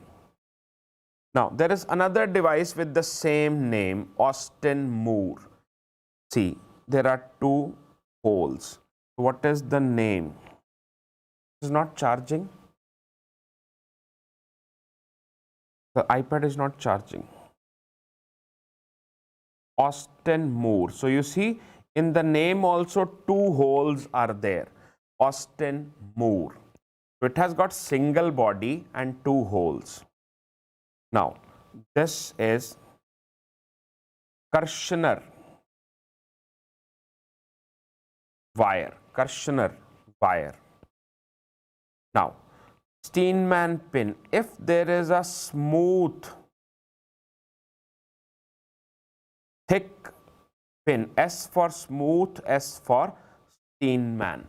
That is a Steinman pin. That is a Steinman pin. Thank you, Vinod ji. Thank you, Dr. Vinod ji. Now, if you see ribs, then that is a Denham pin. Denham pin. Right? Now here, what is this? Crutchfield tongue. Now Crutchfield tongue, it is used for cervical traction. It is used for cervical traction. All these images are important. Now this is a Thompson prosthesis. Thompson prosthesis. What you see here, there is a single solid body and no holes. Next, you see this is bipolar hip prosthesis. What is the easy way to remember? Separate neck and separate head. Separate neck of femur and separate head of femur. Separate neck, separate head. Bipolar hip prosthesis. Right? Now the different tractions. Now this is Gallo traction, used for femur fracture less than 2 years. What do you notice? That hips, they don't touch the bed. Hips, they don't touch the bed. Now what is this? Bryant traction. Again, for the fracture femur, 2 to 10 years of age. Now there, these are the traction used in adults. Hamilton Russell and 90-90 degree traction. Most welcome, Dr. Neeraj ji. Most welcome, most welcome. Buck traction. Buck traction. So if you see this straight thing, almost straight thing, this is a buck traction. Buck traction. Image. Again, used for fracture neck, femur. Polar Brown splint. This image is super important, right? Now this is a Kramer wire splint. Kramer wire splint. Now this one is an ulnar gutter splint. Can anyone tell me what is the use of ulnar gutter splint? आप में से कोई मुझे बताएगा? मैं 30-40 second इसी बहाने थोड़ा बोलना बंद कर दूंगा. What is the use of ulnar gutter splint? What is the use of ulnar gutter splint? Anyone? चलो आपका नहीं बताने का मन है. It is used for boxer fracture. Boxer fracture. Boxer fracture, that is 5th metacarpal neck. 5th metacarpal neck fracture. Right? Now here, this is a repetition. This is practically a repetition. So this one is stack splint. This one is frog splint. This one is T-point splint. Now T-point splint is for both swan neck as well as for botonier deformity. Botonier deformity. Fine. Now this is also turnbuckle splint. Turnbuckle splint. Now this one is knuckle bender splint, and this is for ulnar nerve injury. This one is cock-up splint. Cock-up splint for radial nerve injury. Radial nerve injury. Right? Photo याद रखनी है जी बस. Fine. Now, Thomas splint for temporary stabilization of hip, for limb fracture, femur fracture. Hip spica cast. Again, the image is important. Yes, yes, yes, Dr. Achilles G. Very good, very good, very good. Now this is called as buddy strapping, buddy strapping. Hip spica cast, they are used for fracture femur. Again, this is what we have already studied. This one is Boston brace. This one is Milwaukee. This is just a repetition. You know, we have already studied these. Now, this one is turnbuckle cast. It is not a splint. It is a cast. So, cast is something which is, you know, covering 360 degree, and splint less than 360 degree coverage. Splint less than 360 degree coverage. So this is used for scoliosis, and in scoliosis, remember the angle name, Cobb angle, right? Now, so this one is giggly saw, used to cut the bone. Fine. Now this one is osteotome. This is periosteum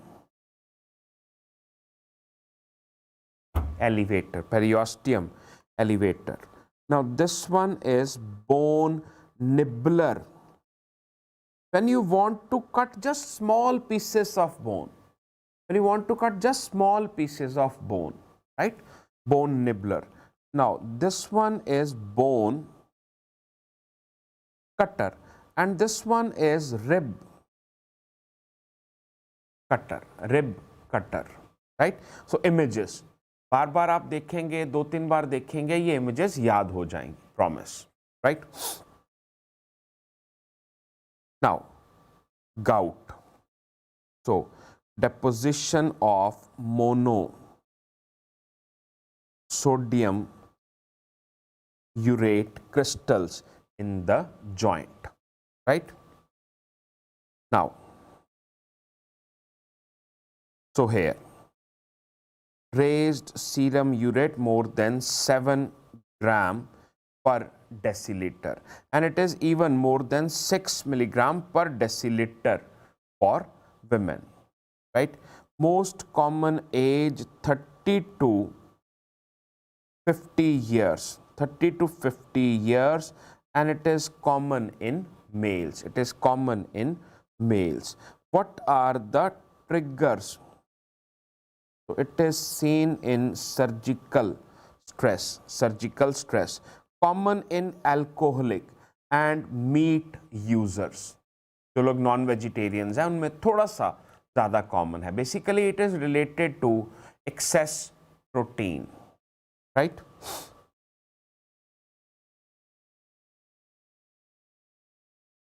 Now, most common joint, metatarsophalangeal joint. Most common bursa, olecranon bursa. Now, hyperuricemia, that is increased level of uric acid. They are, often present but not always present. Now, when you take the X-rays, they are normal. They may even be normal, absolutely normal. Now, in the chronic stage, not important. So, tophi form. Tophi are deposition of the crystals around the joints, right? Tophi. So these are tophi, and that is a mnemonic for anti-gout drugs. Right? Now, gout has to be differentiated from pseudo gout. So here most common joint is metatarsophalangeal joint. Here the most common joint is knee joint, right? Now here the crystals are negative bisfringent. Crystals are negative bisfringent, and here the crystals are positive bisfringent.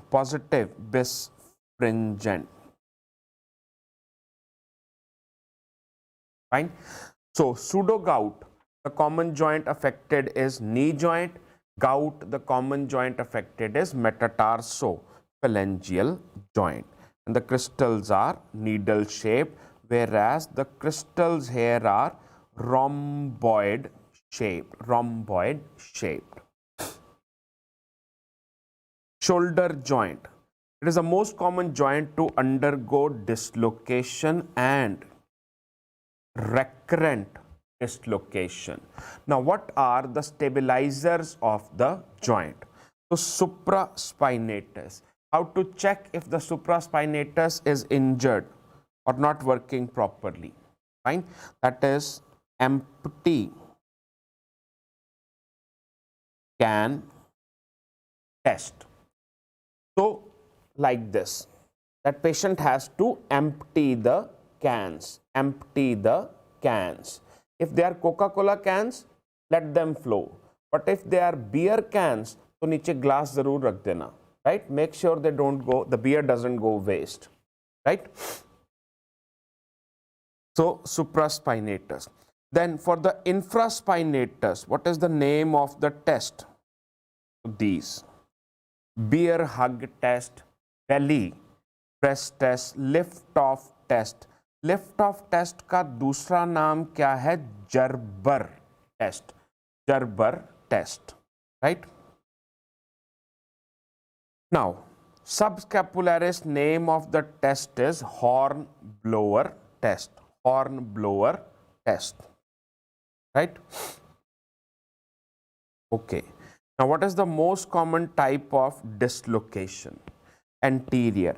Now please mark antero-inferior. If it is given in the option, please mark antero-inferior if it is given in the options, because that is a better choice, right?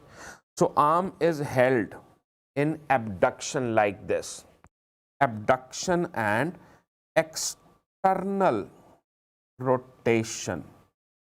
And if you ask the patient to do the opposite, that is adduction and internal rotation, it will be very difficult for the patient. To contour is flat, shoulder will be flattened, Then the test. So the first test here is Dugas test. Dugas test, that means inability to touch opposite shoulder, fine. Then Callaway test, that is increased circumference of the axilla, देखो axilla सूजा पड़ा होगा, axilla would be swollen. आप नाप के देखेंगे तो ज्यादा ही आएगा. मान लीजिए मैं आपका मरीज हूं, इधर डिस्लोकेशन हुई, इधर एक्सिला सूजा पड़ा होगा, आप नापोगे बहुत ज्यादा आएगा नाप, इधर देखोगे नाप नॉर्मल आएगा. Callaway test, right? So asymmetrical anterior axillary fold, Then Hamilton ruler test. So ruler means scale. So if you place a flat scale Scale will touch the 2 points, acromion and lateral condyle of humerus at the same time. So scale touches acromion and lateral condyle of humerus at the same time, right? Then treatment is closed reduction, right? So what kind of closed reduction? Cocker's manoeuvre. देखो मेरा भी मन करता है कि बहुत सारी बातें करूं आपके साथ, बट द थिंग इज कि I want to finish the entire orthopaedics. That's why थोड़ा सा आज बातें करने के लिए कम समय है, राइट? लेकिन आपका जहां भी कोई क्वेरी है, जो चीज़ नहीं समझ में आ रही, मेरे से पूछिए ज़रूर प्लीज़, राइट? कॉकर्स मैनूवर. तो cocker manoeuvre is team, fine. Team. So team is traction, external rotation, adduction and medialization. Medialization means internal rotation. That is a mnemonic. Then Hippocratic method. Hippocratic method. That is also another method for reduction. And then Stimson method. Stimson method, also called as Stimson gravity method. Stimson gravity method. Okay. We move to the next thing there. 3 साल पहले ये question पूछा गया था, red flag sign of back pain. Red flag sign of back pain. So red flag sign of back pain. What is the mnemonic? Tuna fish. Red flag sign means something dangerous. Something dangerous. कि मरीज की जो back pain है वो simple back pain नहीं है, कोई कारण है अंदर. Fine. For example, if there is spinal trauma, if the pain developed after spinal trauma. Unexplained weight loss, that means cachexia. This could be due to tuberculosis or cancer. Neurological symptom, that means your patient has prolapse, disc prolapse. Age over 50, risk of cancer. Risk of cancer. Just give me a second.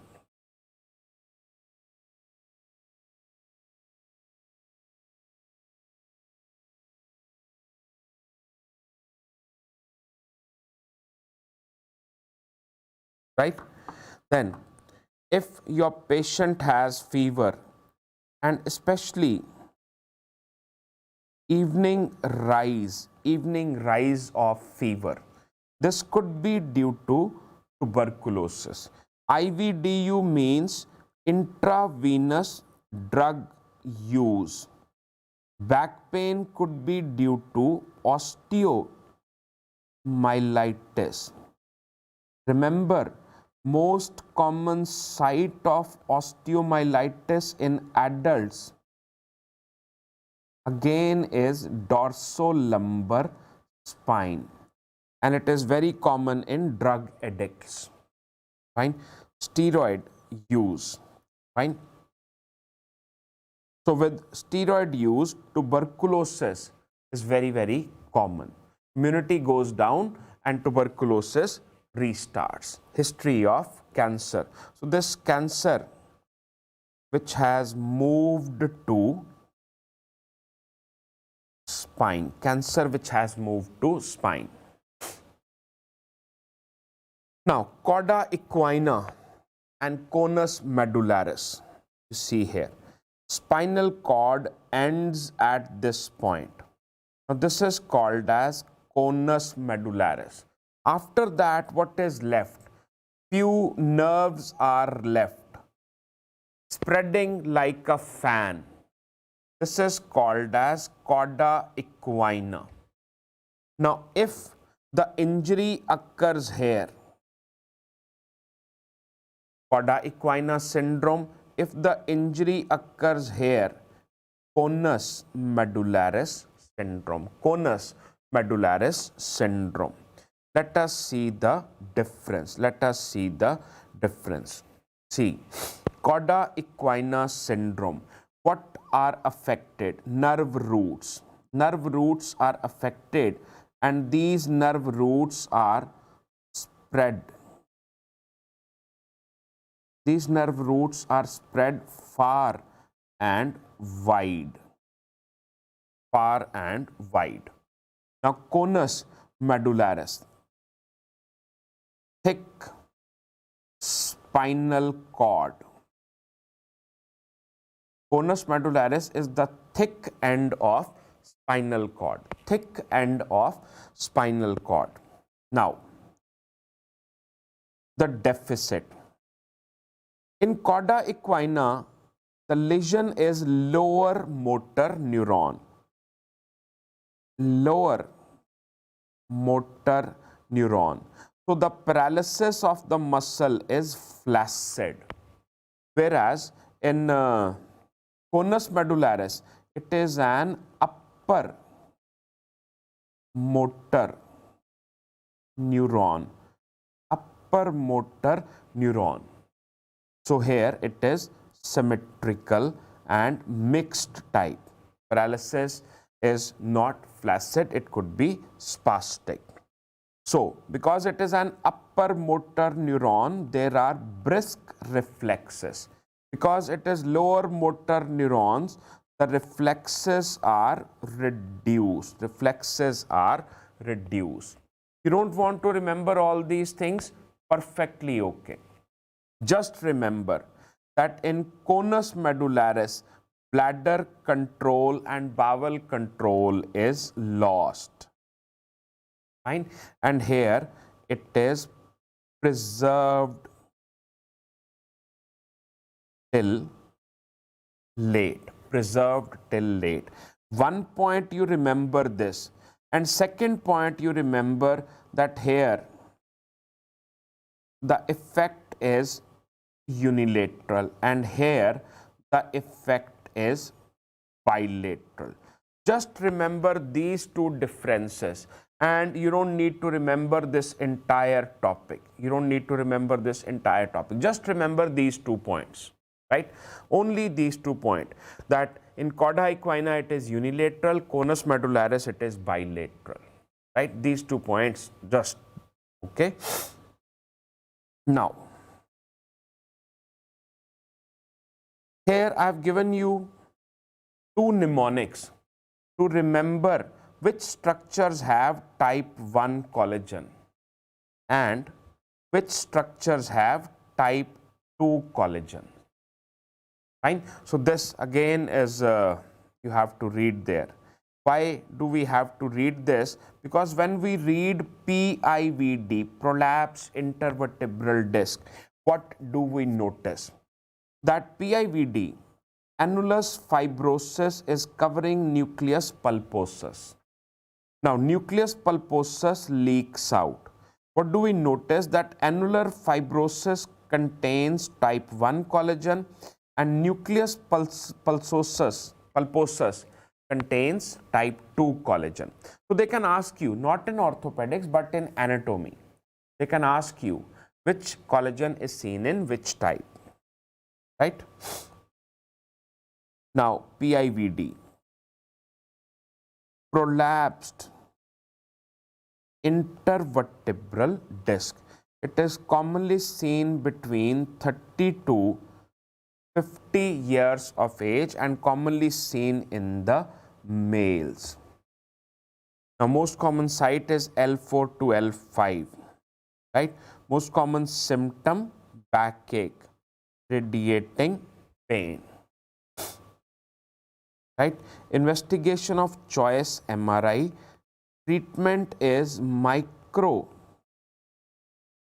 discectomy. Disc once slipped cannot come back, okay? You will have to cut it off. Speaking of the knee joint, first, patellar fracture if it is undisplaced. Undisplaced means both fragments are close to each other. Both fragments are close to each other. What is the treatment? Treatment is tube cast, also known as cylinder cast. Also known as cylinder cast. This is not charging. Also known as cylinder cast. Make sure you don't confuse this with patellar tendon bearing cast. Patellar tendon bearing cast. See, patellar cast is up to this. Sorry, tube cast is up to this. Now beyond this, if you include this, this becomes patellar tendon bearing cast, and this is used for tibia fracture. Tibia fracture. Now they are also used for tibia fracture. Cylinder cast, sorry, long leg cast is used for tibia fracture. Cylinder cast, it is used for patella fracture. Patella fracture, right? Now patella fracture, if it is displaced, what is the treatment? Tension band wiring. If it is comminuted, then what you can do? Partial or total patelectomy. Partial or total patelectomy. Now, this is normal position of patella. If it is below the femur, this is called patella baja. So B for below. Fine. If it is above the joint, it is called as alta. A for above, A for alta. Right? Then collateral ligament injury. They ask you a question, collateral ligament injury is more common on which side? It is more common on medial side. More common on medial side, here, like this. Somebody falls on your patient. Leg of the patient will go outside. That means it is due to valgus force. Valgus force. Collateral ligament which are present on the side. 4 collateral ligament नहीं भाई जी, 2 ही होते हैं, मैंने तो 2 ही देखे हैं, देख लो. एक मीडियल, एक लेटरल. हाँ, दोनों टांगों के मिला के 4 हो गए. Both the legs if you include, then there are 4 collateral ligaments.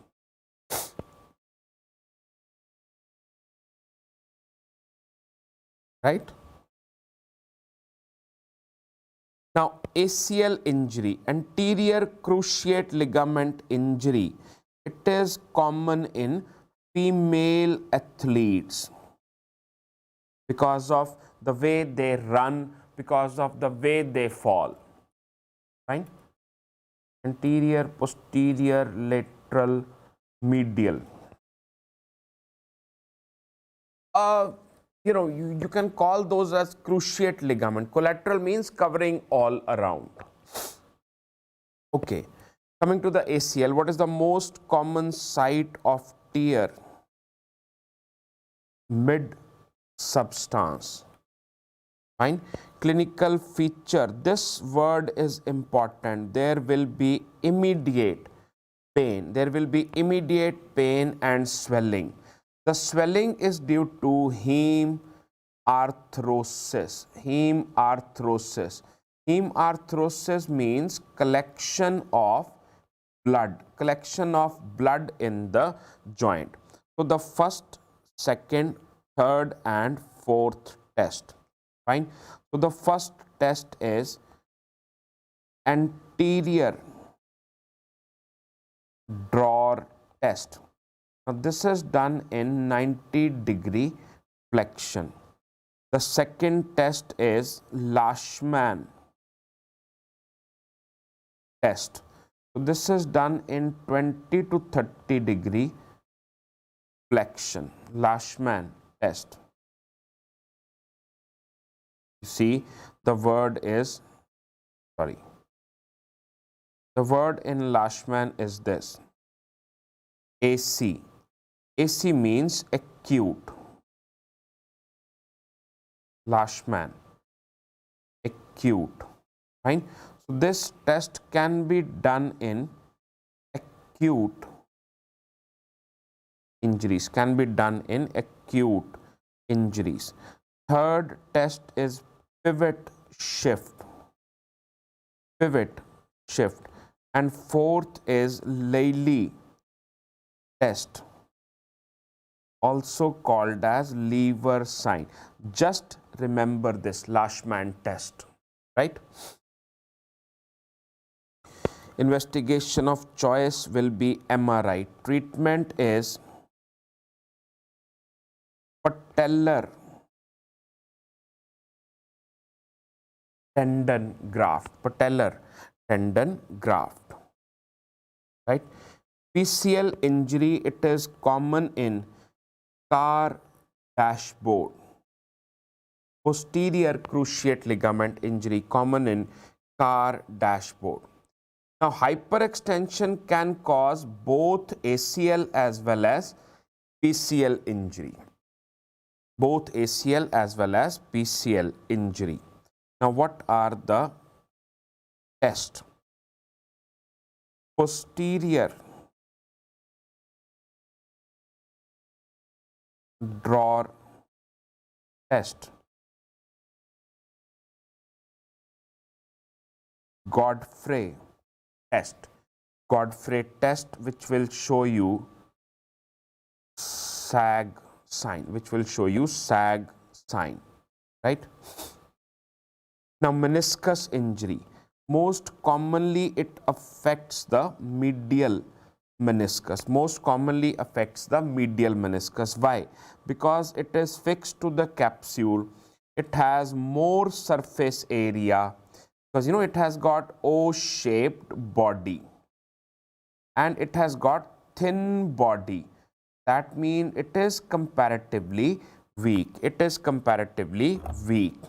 Now the investigation, McMurray test. The second, Epley grinding test. Just remember this. Investigation of choice, MRI, fine, MRI. Gold standard, arthroscopy. Now treatment, outer part is vascular, so we will do the repair.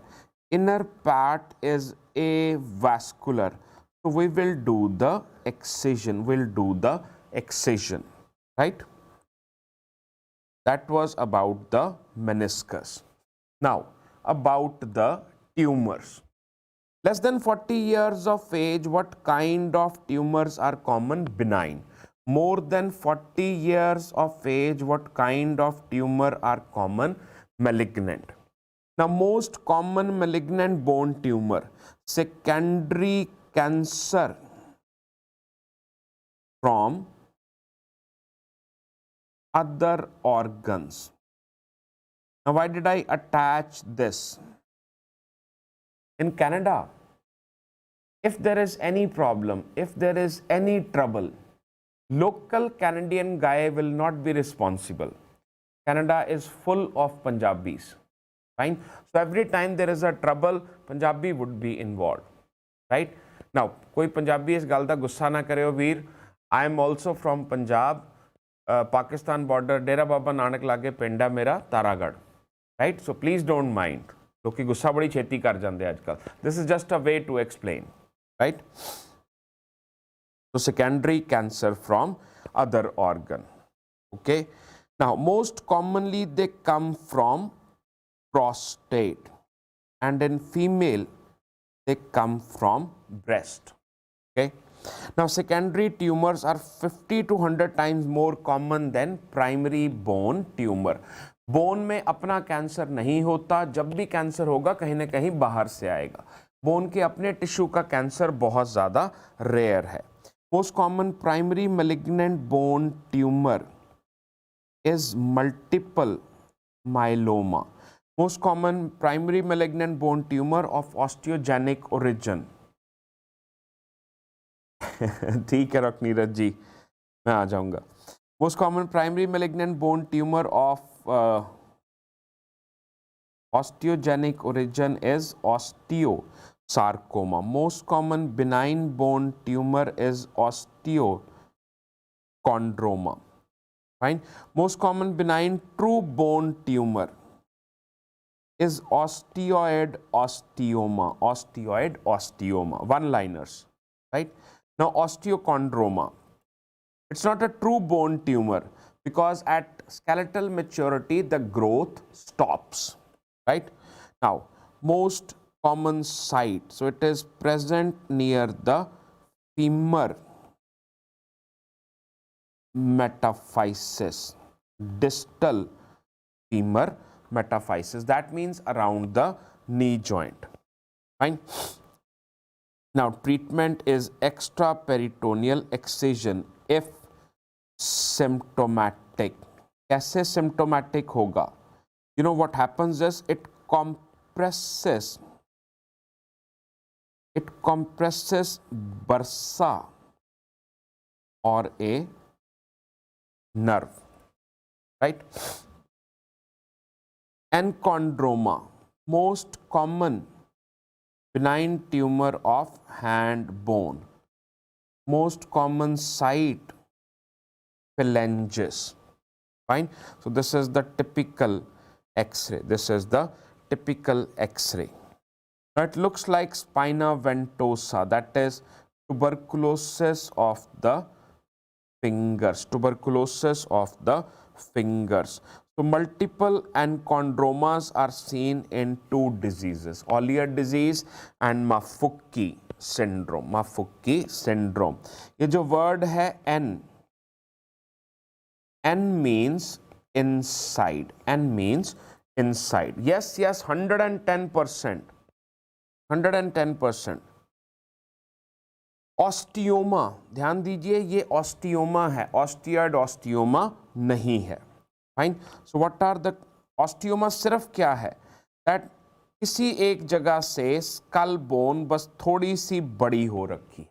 At one point the skull bone has enlarged a little bit. That is called as osteoma. Right? Now clinical feature. Cosmetic deformity or sinusitis if it blocks a sinus.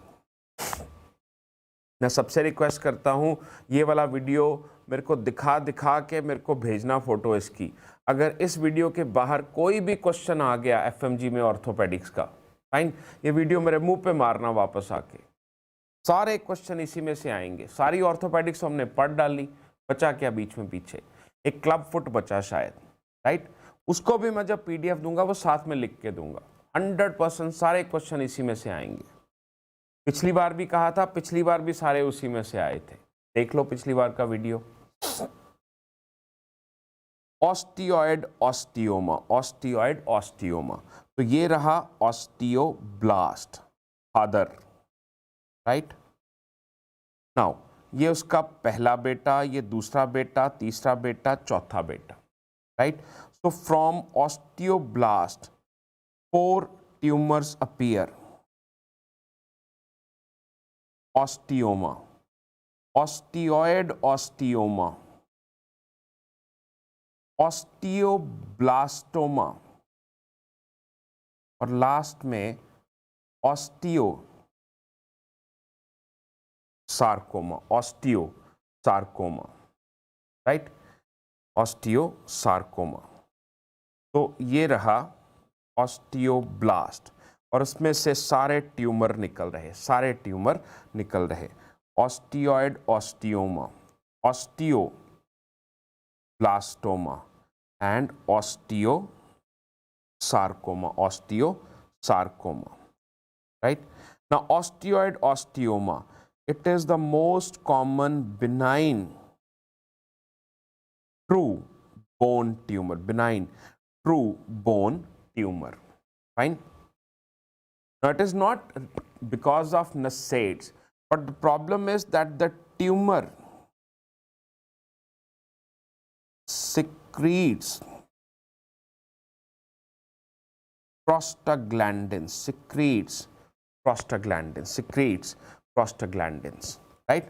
So that is why it is painful, that is why it is painful. Most common location, femur and tibia diaphysis, femur and tibia diaphysis.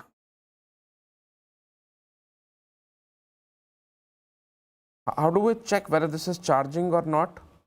It is charging now, sorry. Yeah, sorry, it's okay. Now, pain relief with NSAIDs, non-steroidal anti-inflammatory drugs. What is important? Important here is this image. So, if you see dark center white periphery. So, you see here white periphery and dark center, and if you see at the junction of metaphysis and diaphysis, 110% it is osteoid osteoma only, fine, osteoid osteoma only. Doctor साहब ji, doctor Shailendra Kaushik ji, जो आप कह रहे हैं ना Brodie's abscess is seen at metaphysis, बिल्कुल सही है आपकी बात कि उसमें भी डार्क सेंटर होगा, वाइट पेरिफेरी होगी, लेकिन वो कहाँ होगा? मेटाफाइसिस पे, राइट जी। बट अगर आपने डायाफाइसिस और मेटाफाइसिस के जंक्शन के आसपास देखी ऐसी चीज कि अंदर काली है ऊपर से सफेद है, then it is osteoid osteoma only. आपकी बात बिल्कुल सही है डॉक्टर शैलेंद्र जी, बट वो मेटाफाइसिस पे होगा। Pain relief with NSAID. Now here osteoid osteoma. Now, osteoid osteoma is perfectly benign.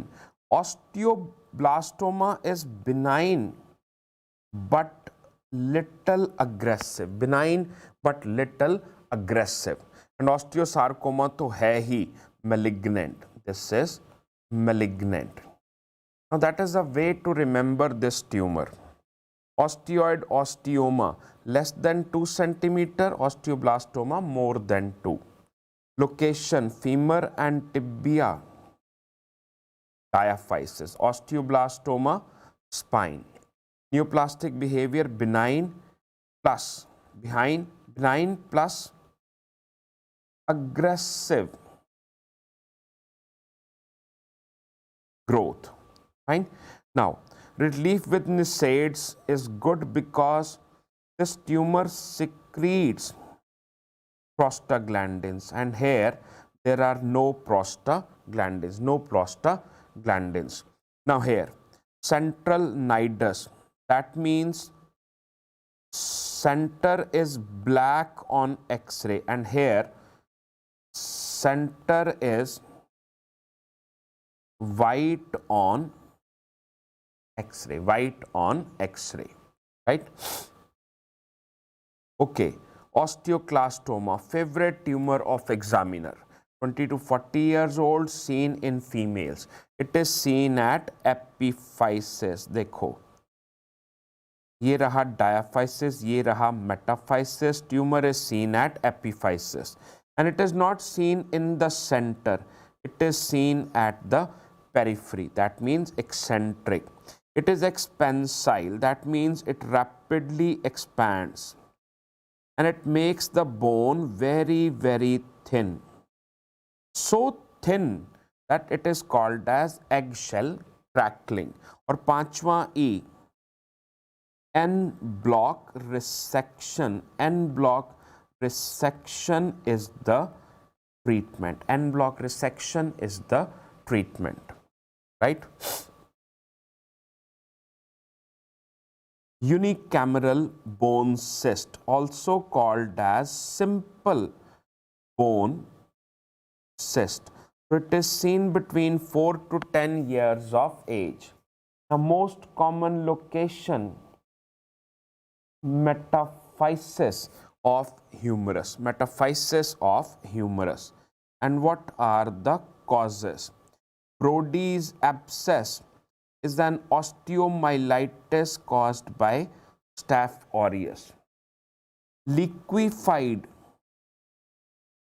enchondroma, it will give rise to cyst. Hemophilia, it will also give rise to cyst. Now X-ray, this X-ray is, it will give rise to fallen leaf sign. Fallen leaf sign. Fallen leaf sign. Fallen leaf sign, also called as trap door sign. Trap door sign. Trap door sign or fallen leaf sign. Aneurysmal bone cyst. USP6 mutation. Now what do we get to see on the X-ray? We get to see finger in the glove. तो देखिए doctor साहब लोग जी, ये तो रही finger और ये रहा glove, sorry balloon. Finger in the balloon sign. Finger in the balloon sign. Finger in the balloon sign is seen in aneurysmal bone cyst. What is the problem? USP6 mutation. So instead of bone, what is present? Blood. Why? Because if this mutation occurs, there is increased production of matrix metalloprotease, and this enzyme, it destroys the bone. It destroys the bone.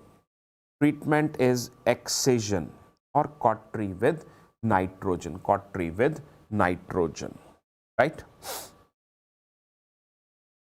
Osteosarcoma. Now, it is the most common primary malignant bone tumor of non-hematopoietic. That means it arises from hard bone. It is the most common malignant bone tumor in children. Most common radio-resistant bone tumor because it is most common radiation-induced bone tumour. तो जो बना ही radiation से है, radiation क्या मार लेगी उसको, right? Most common site is femur metaphysis.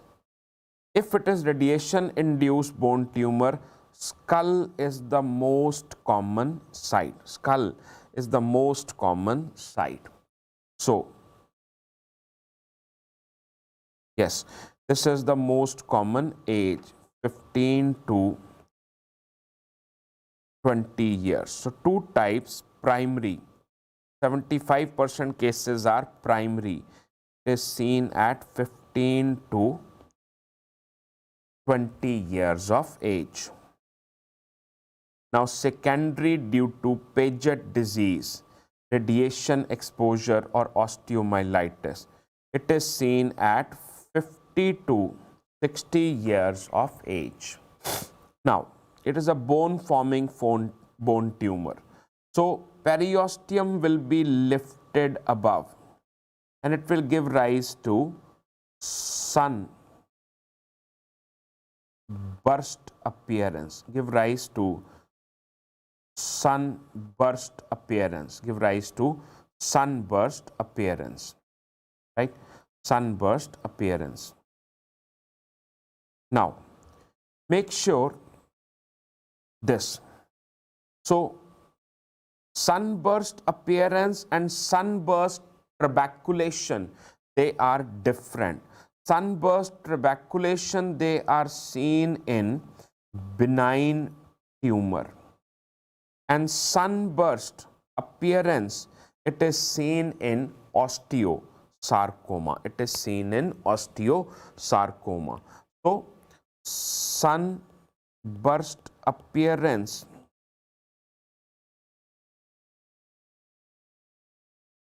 is seen in osteosarcoma, and sunburst trabeculation,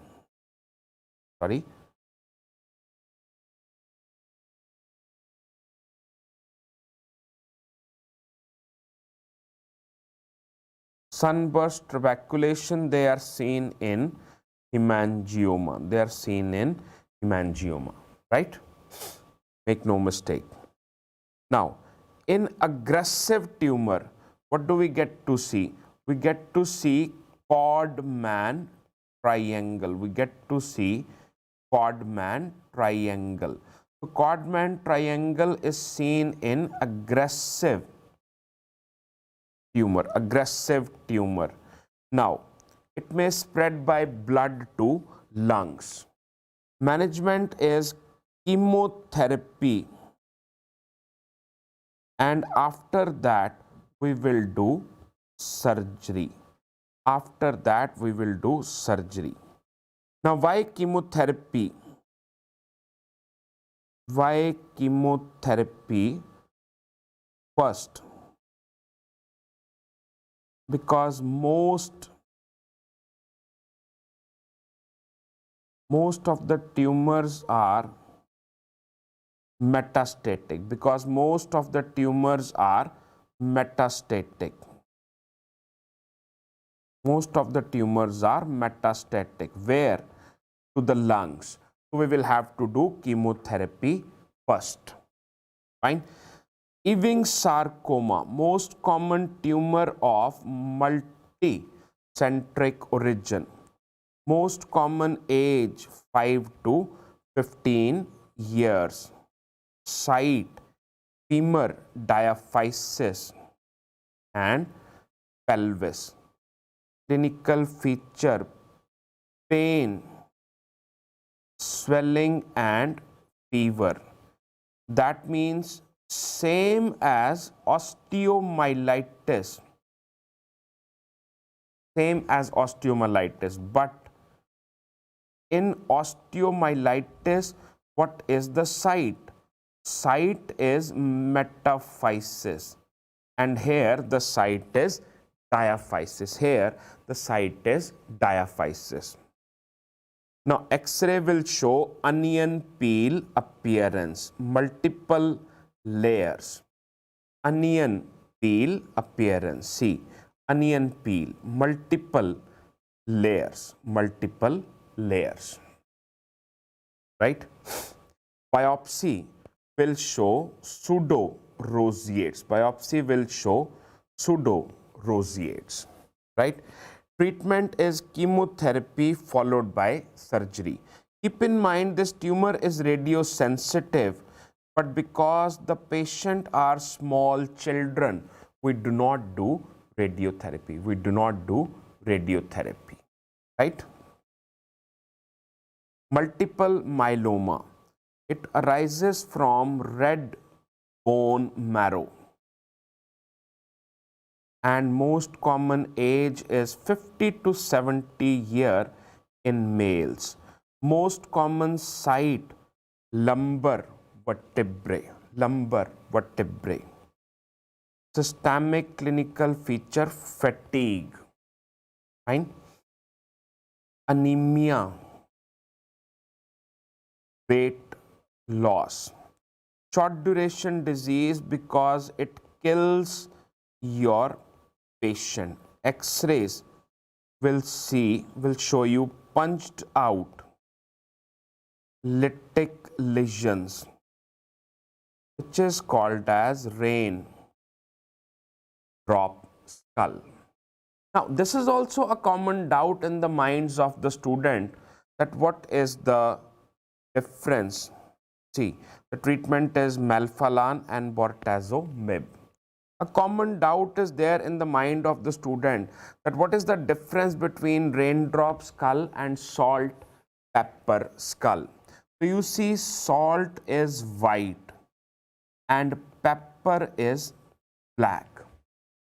In hyperparathyroidism, there is excess of calcium. Excess of calcium drawn from the bone. So that area from where the calcium is withdrawn, lytic area, that appears black like pepper. And where the calcium is deposited, that area appears white like salt. So you see here the white area, W means white area, dark bright white area. This is salt and pepper skull. Whereas on the other side, there are no bright white areas, only black areas. That is raindrop skull. That is raindrop skull. Right? Okay. So that is all which I had to offer to you guys. Right? We started at around 7 o'clock, took a 20 minutes break.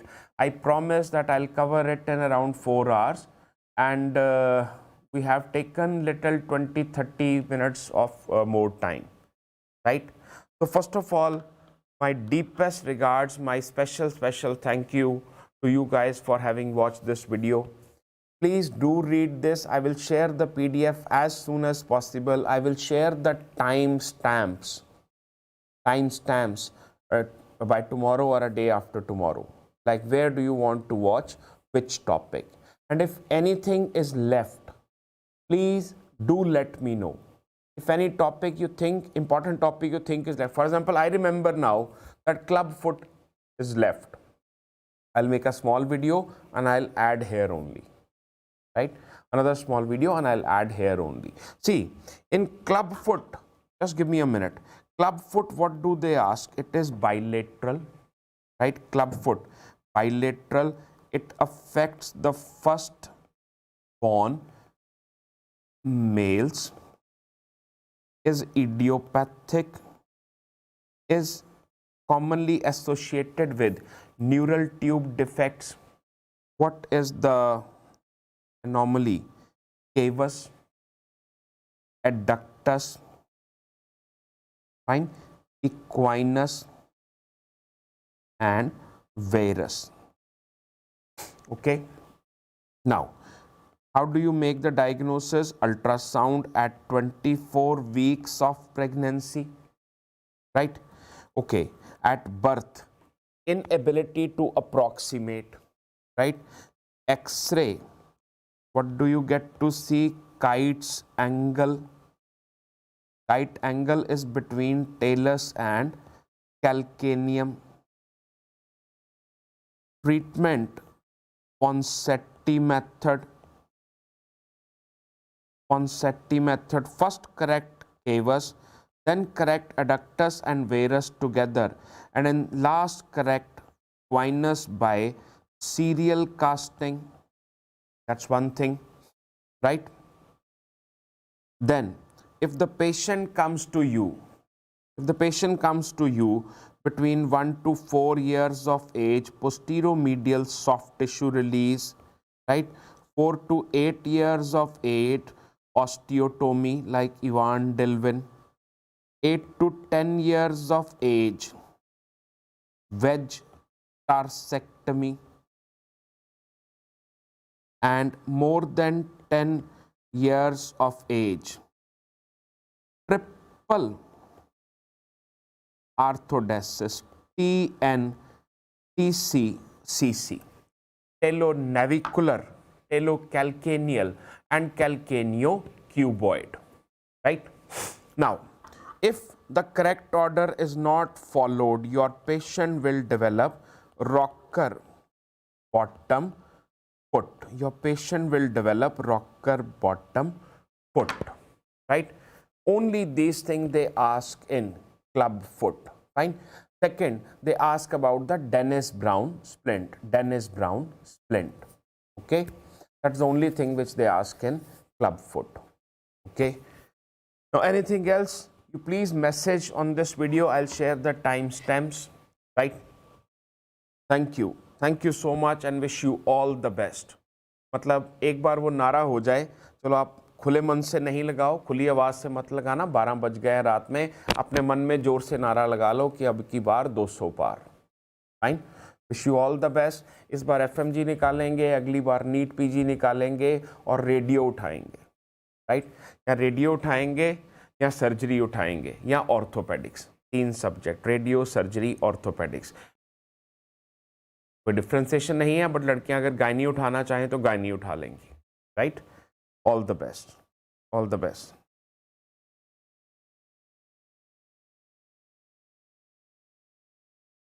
Right, या sure.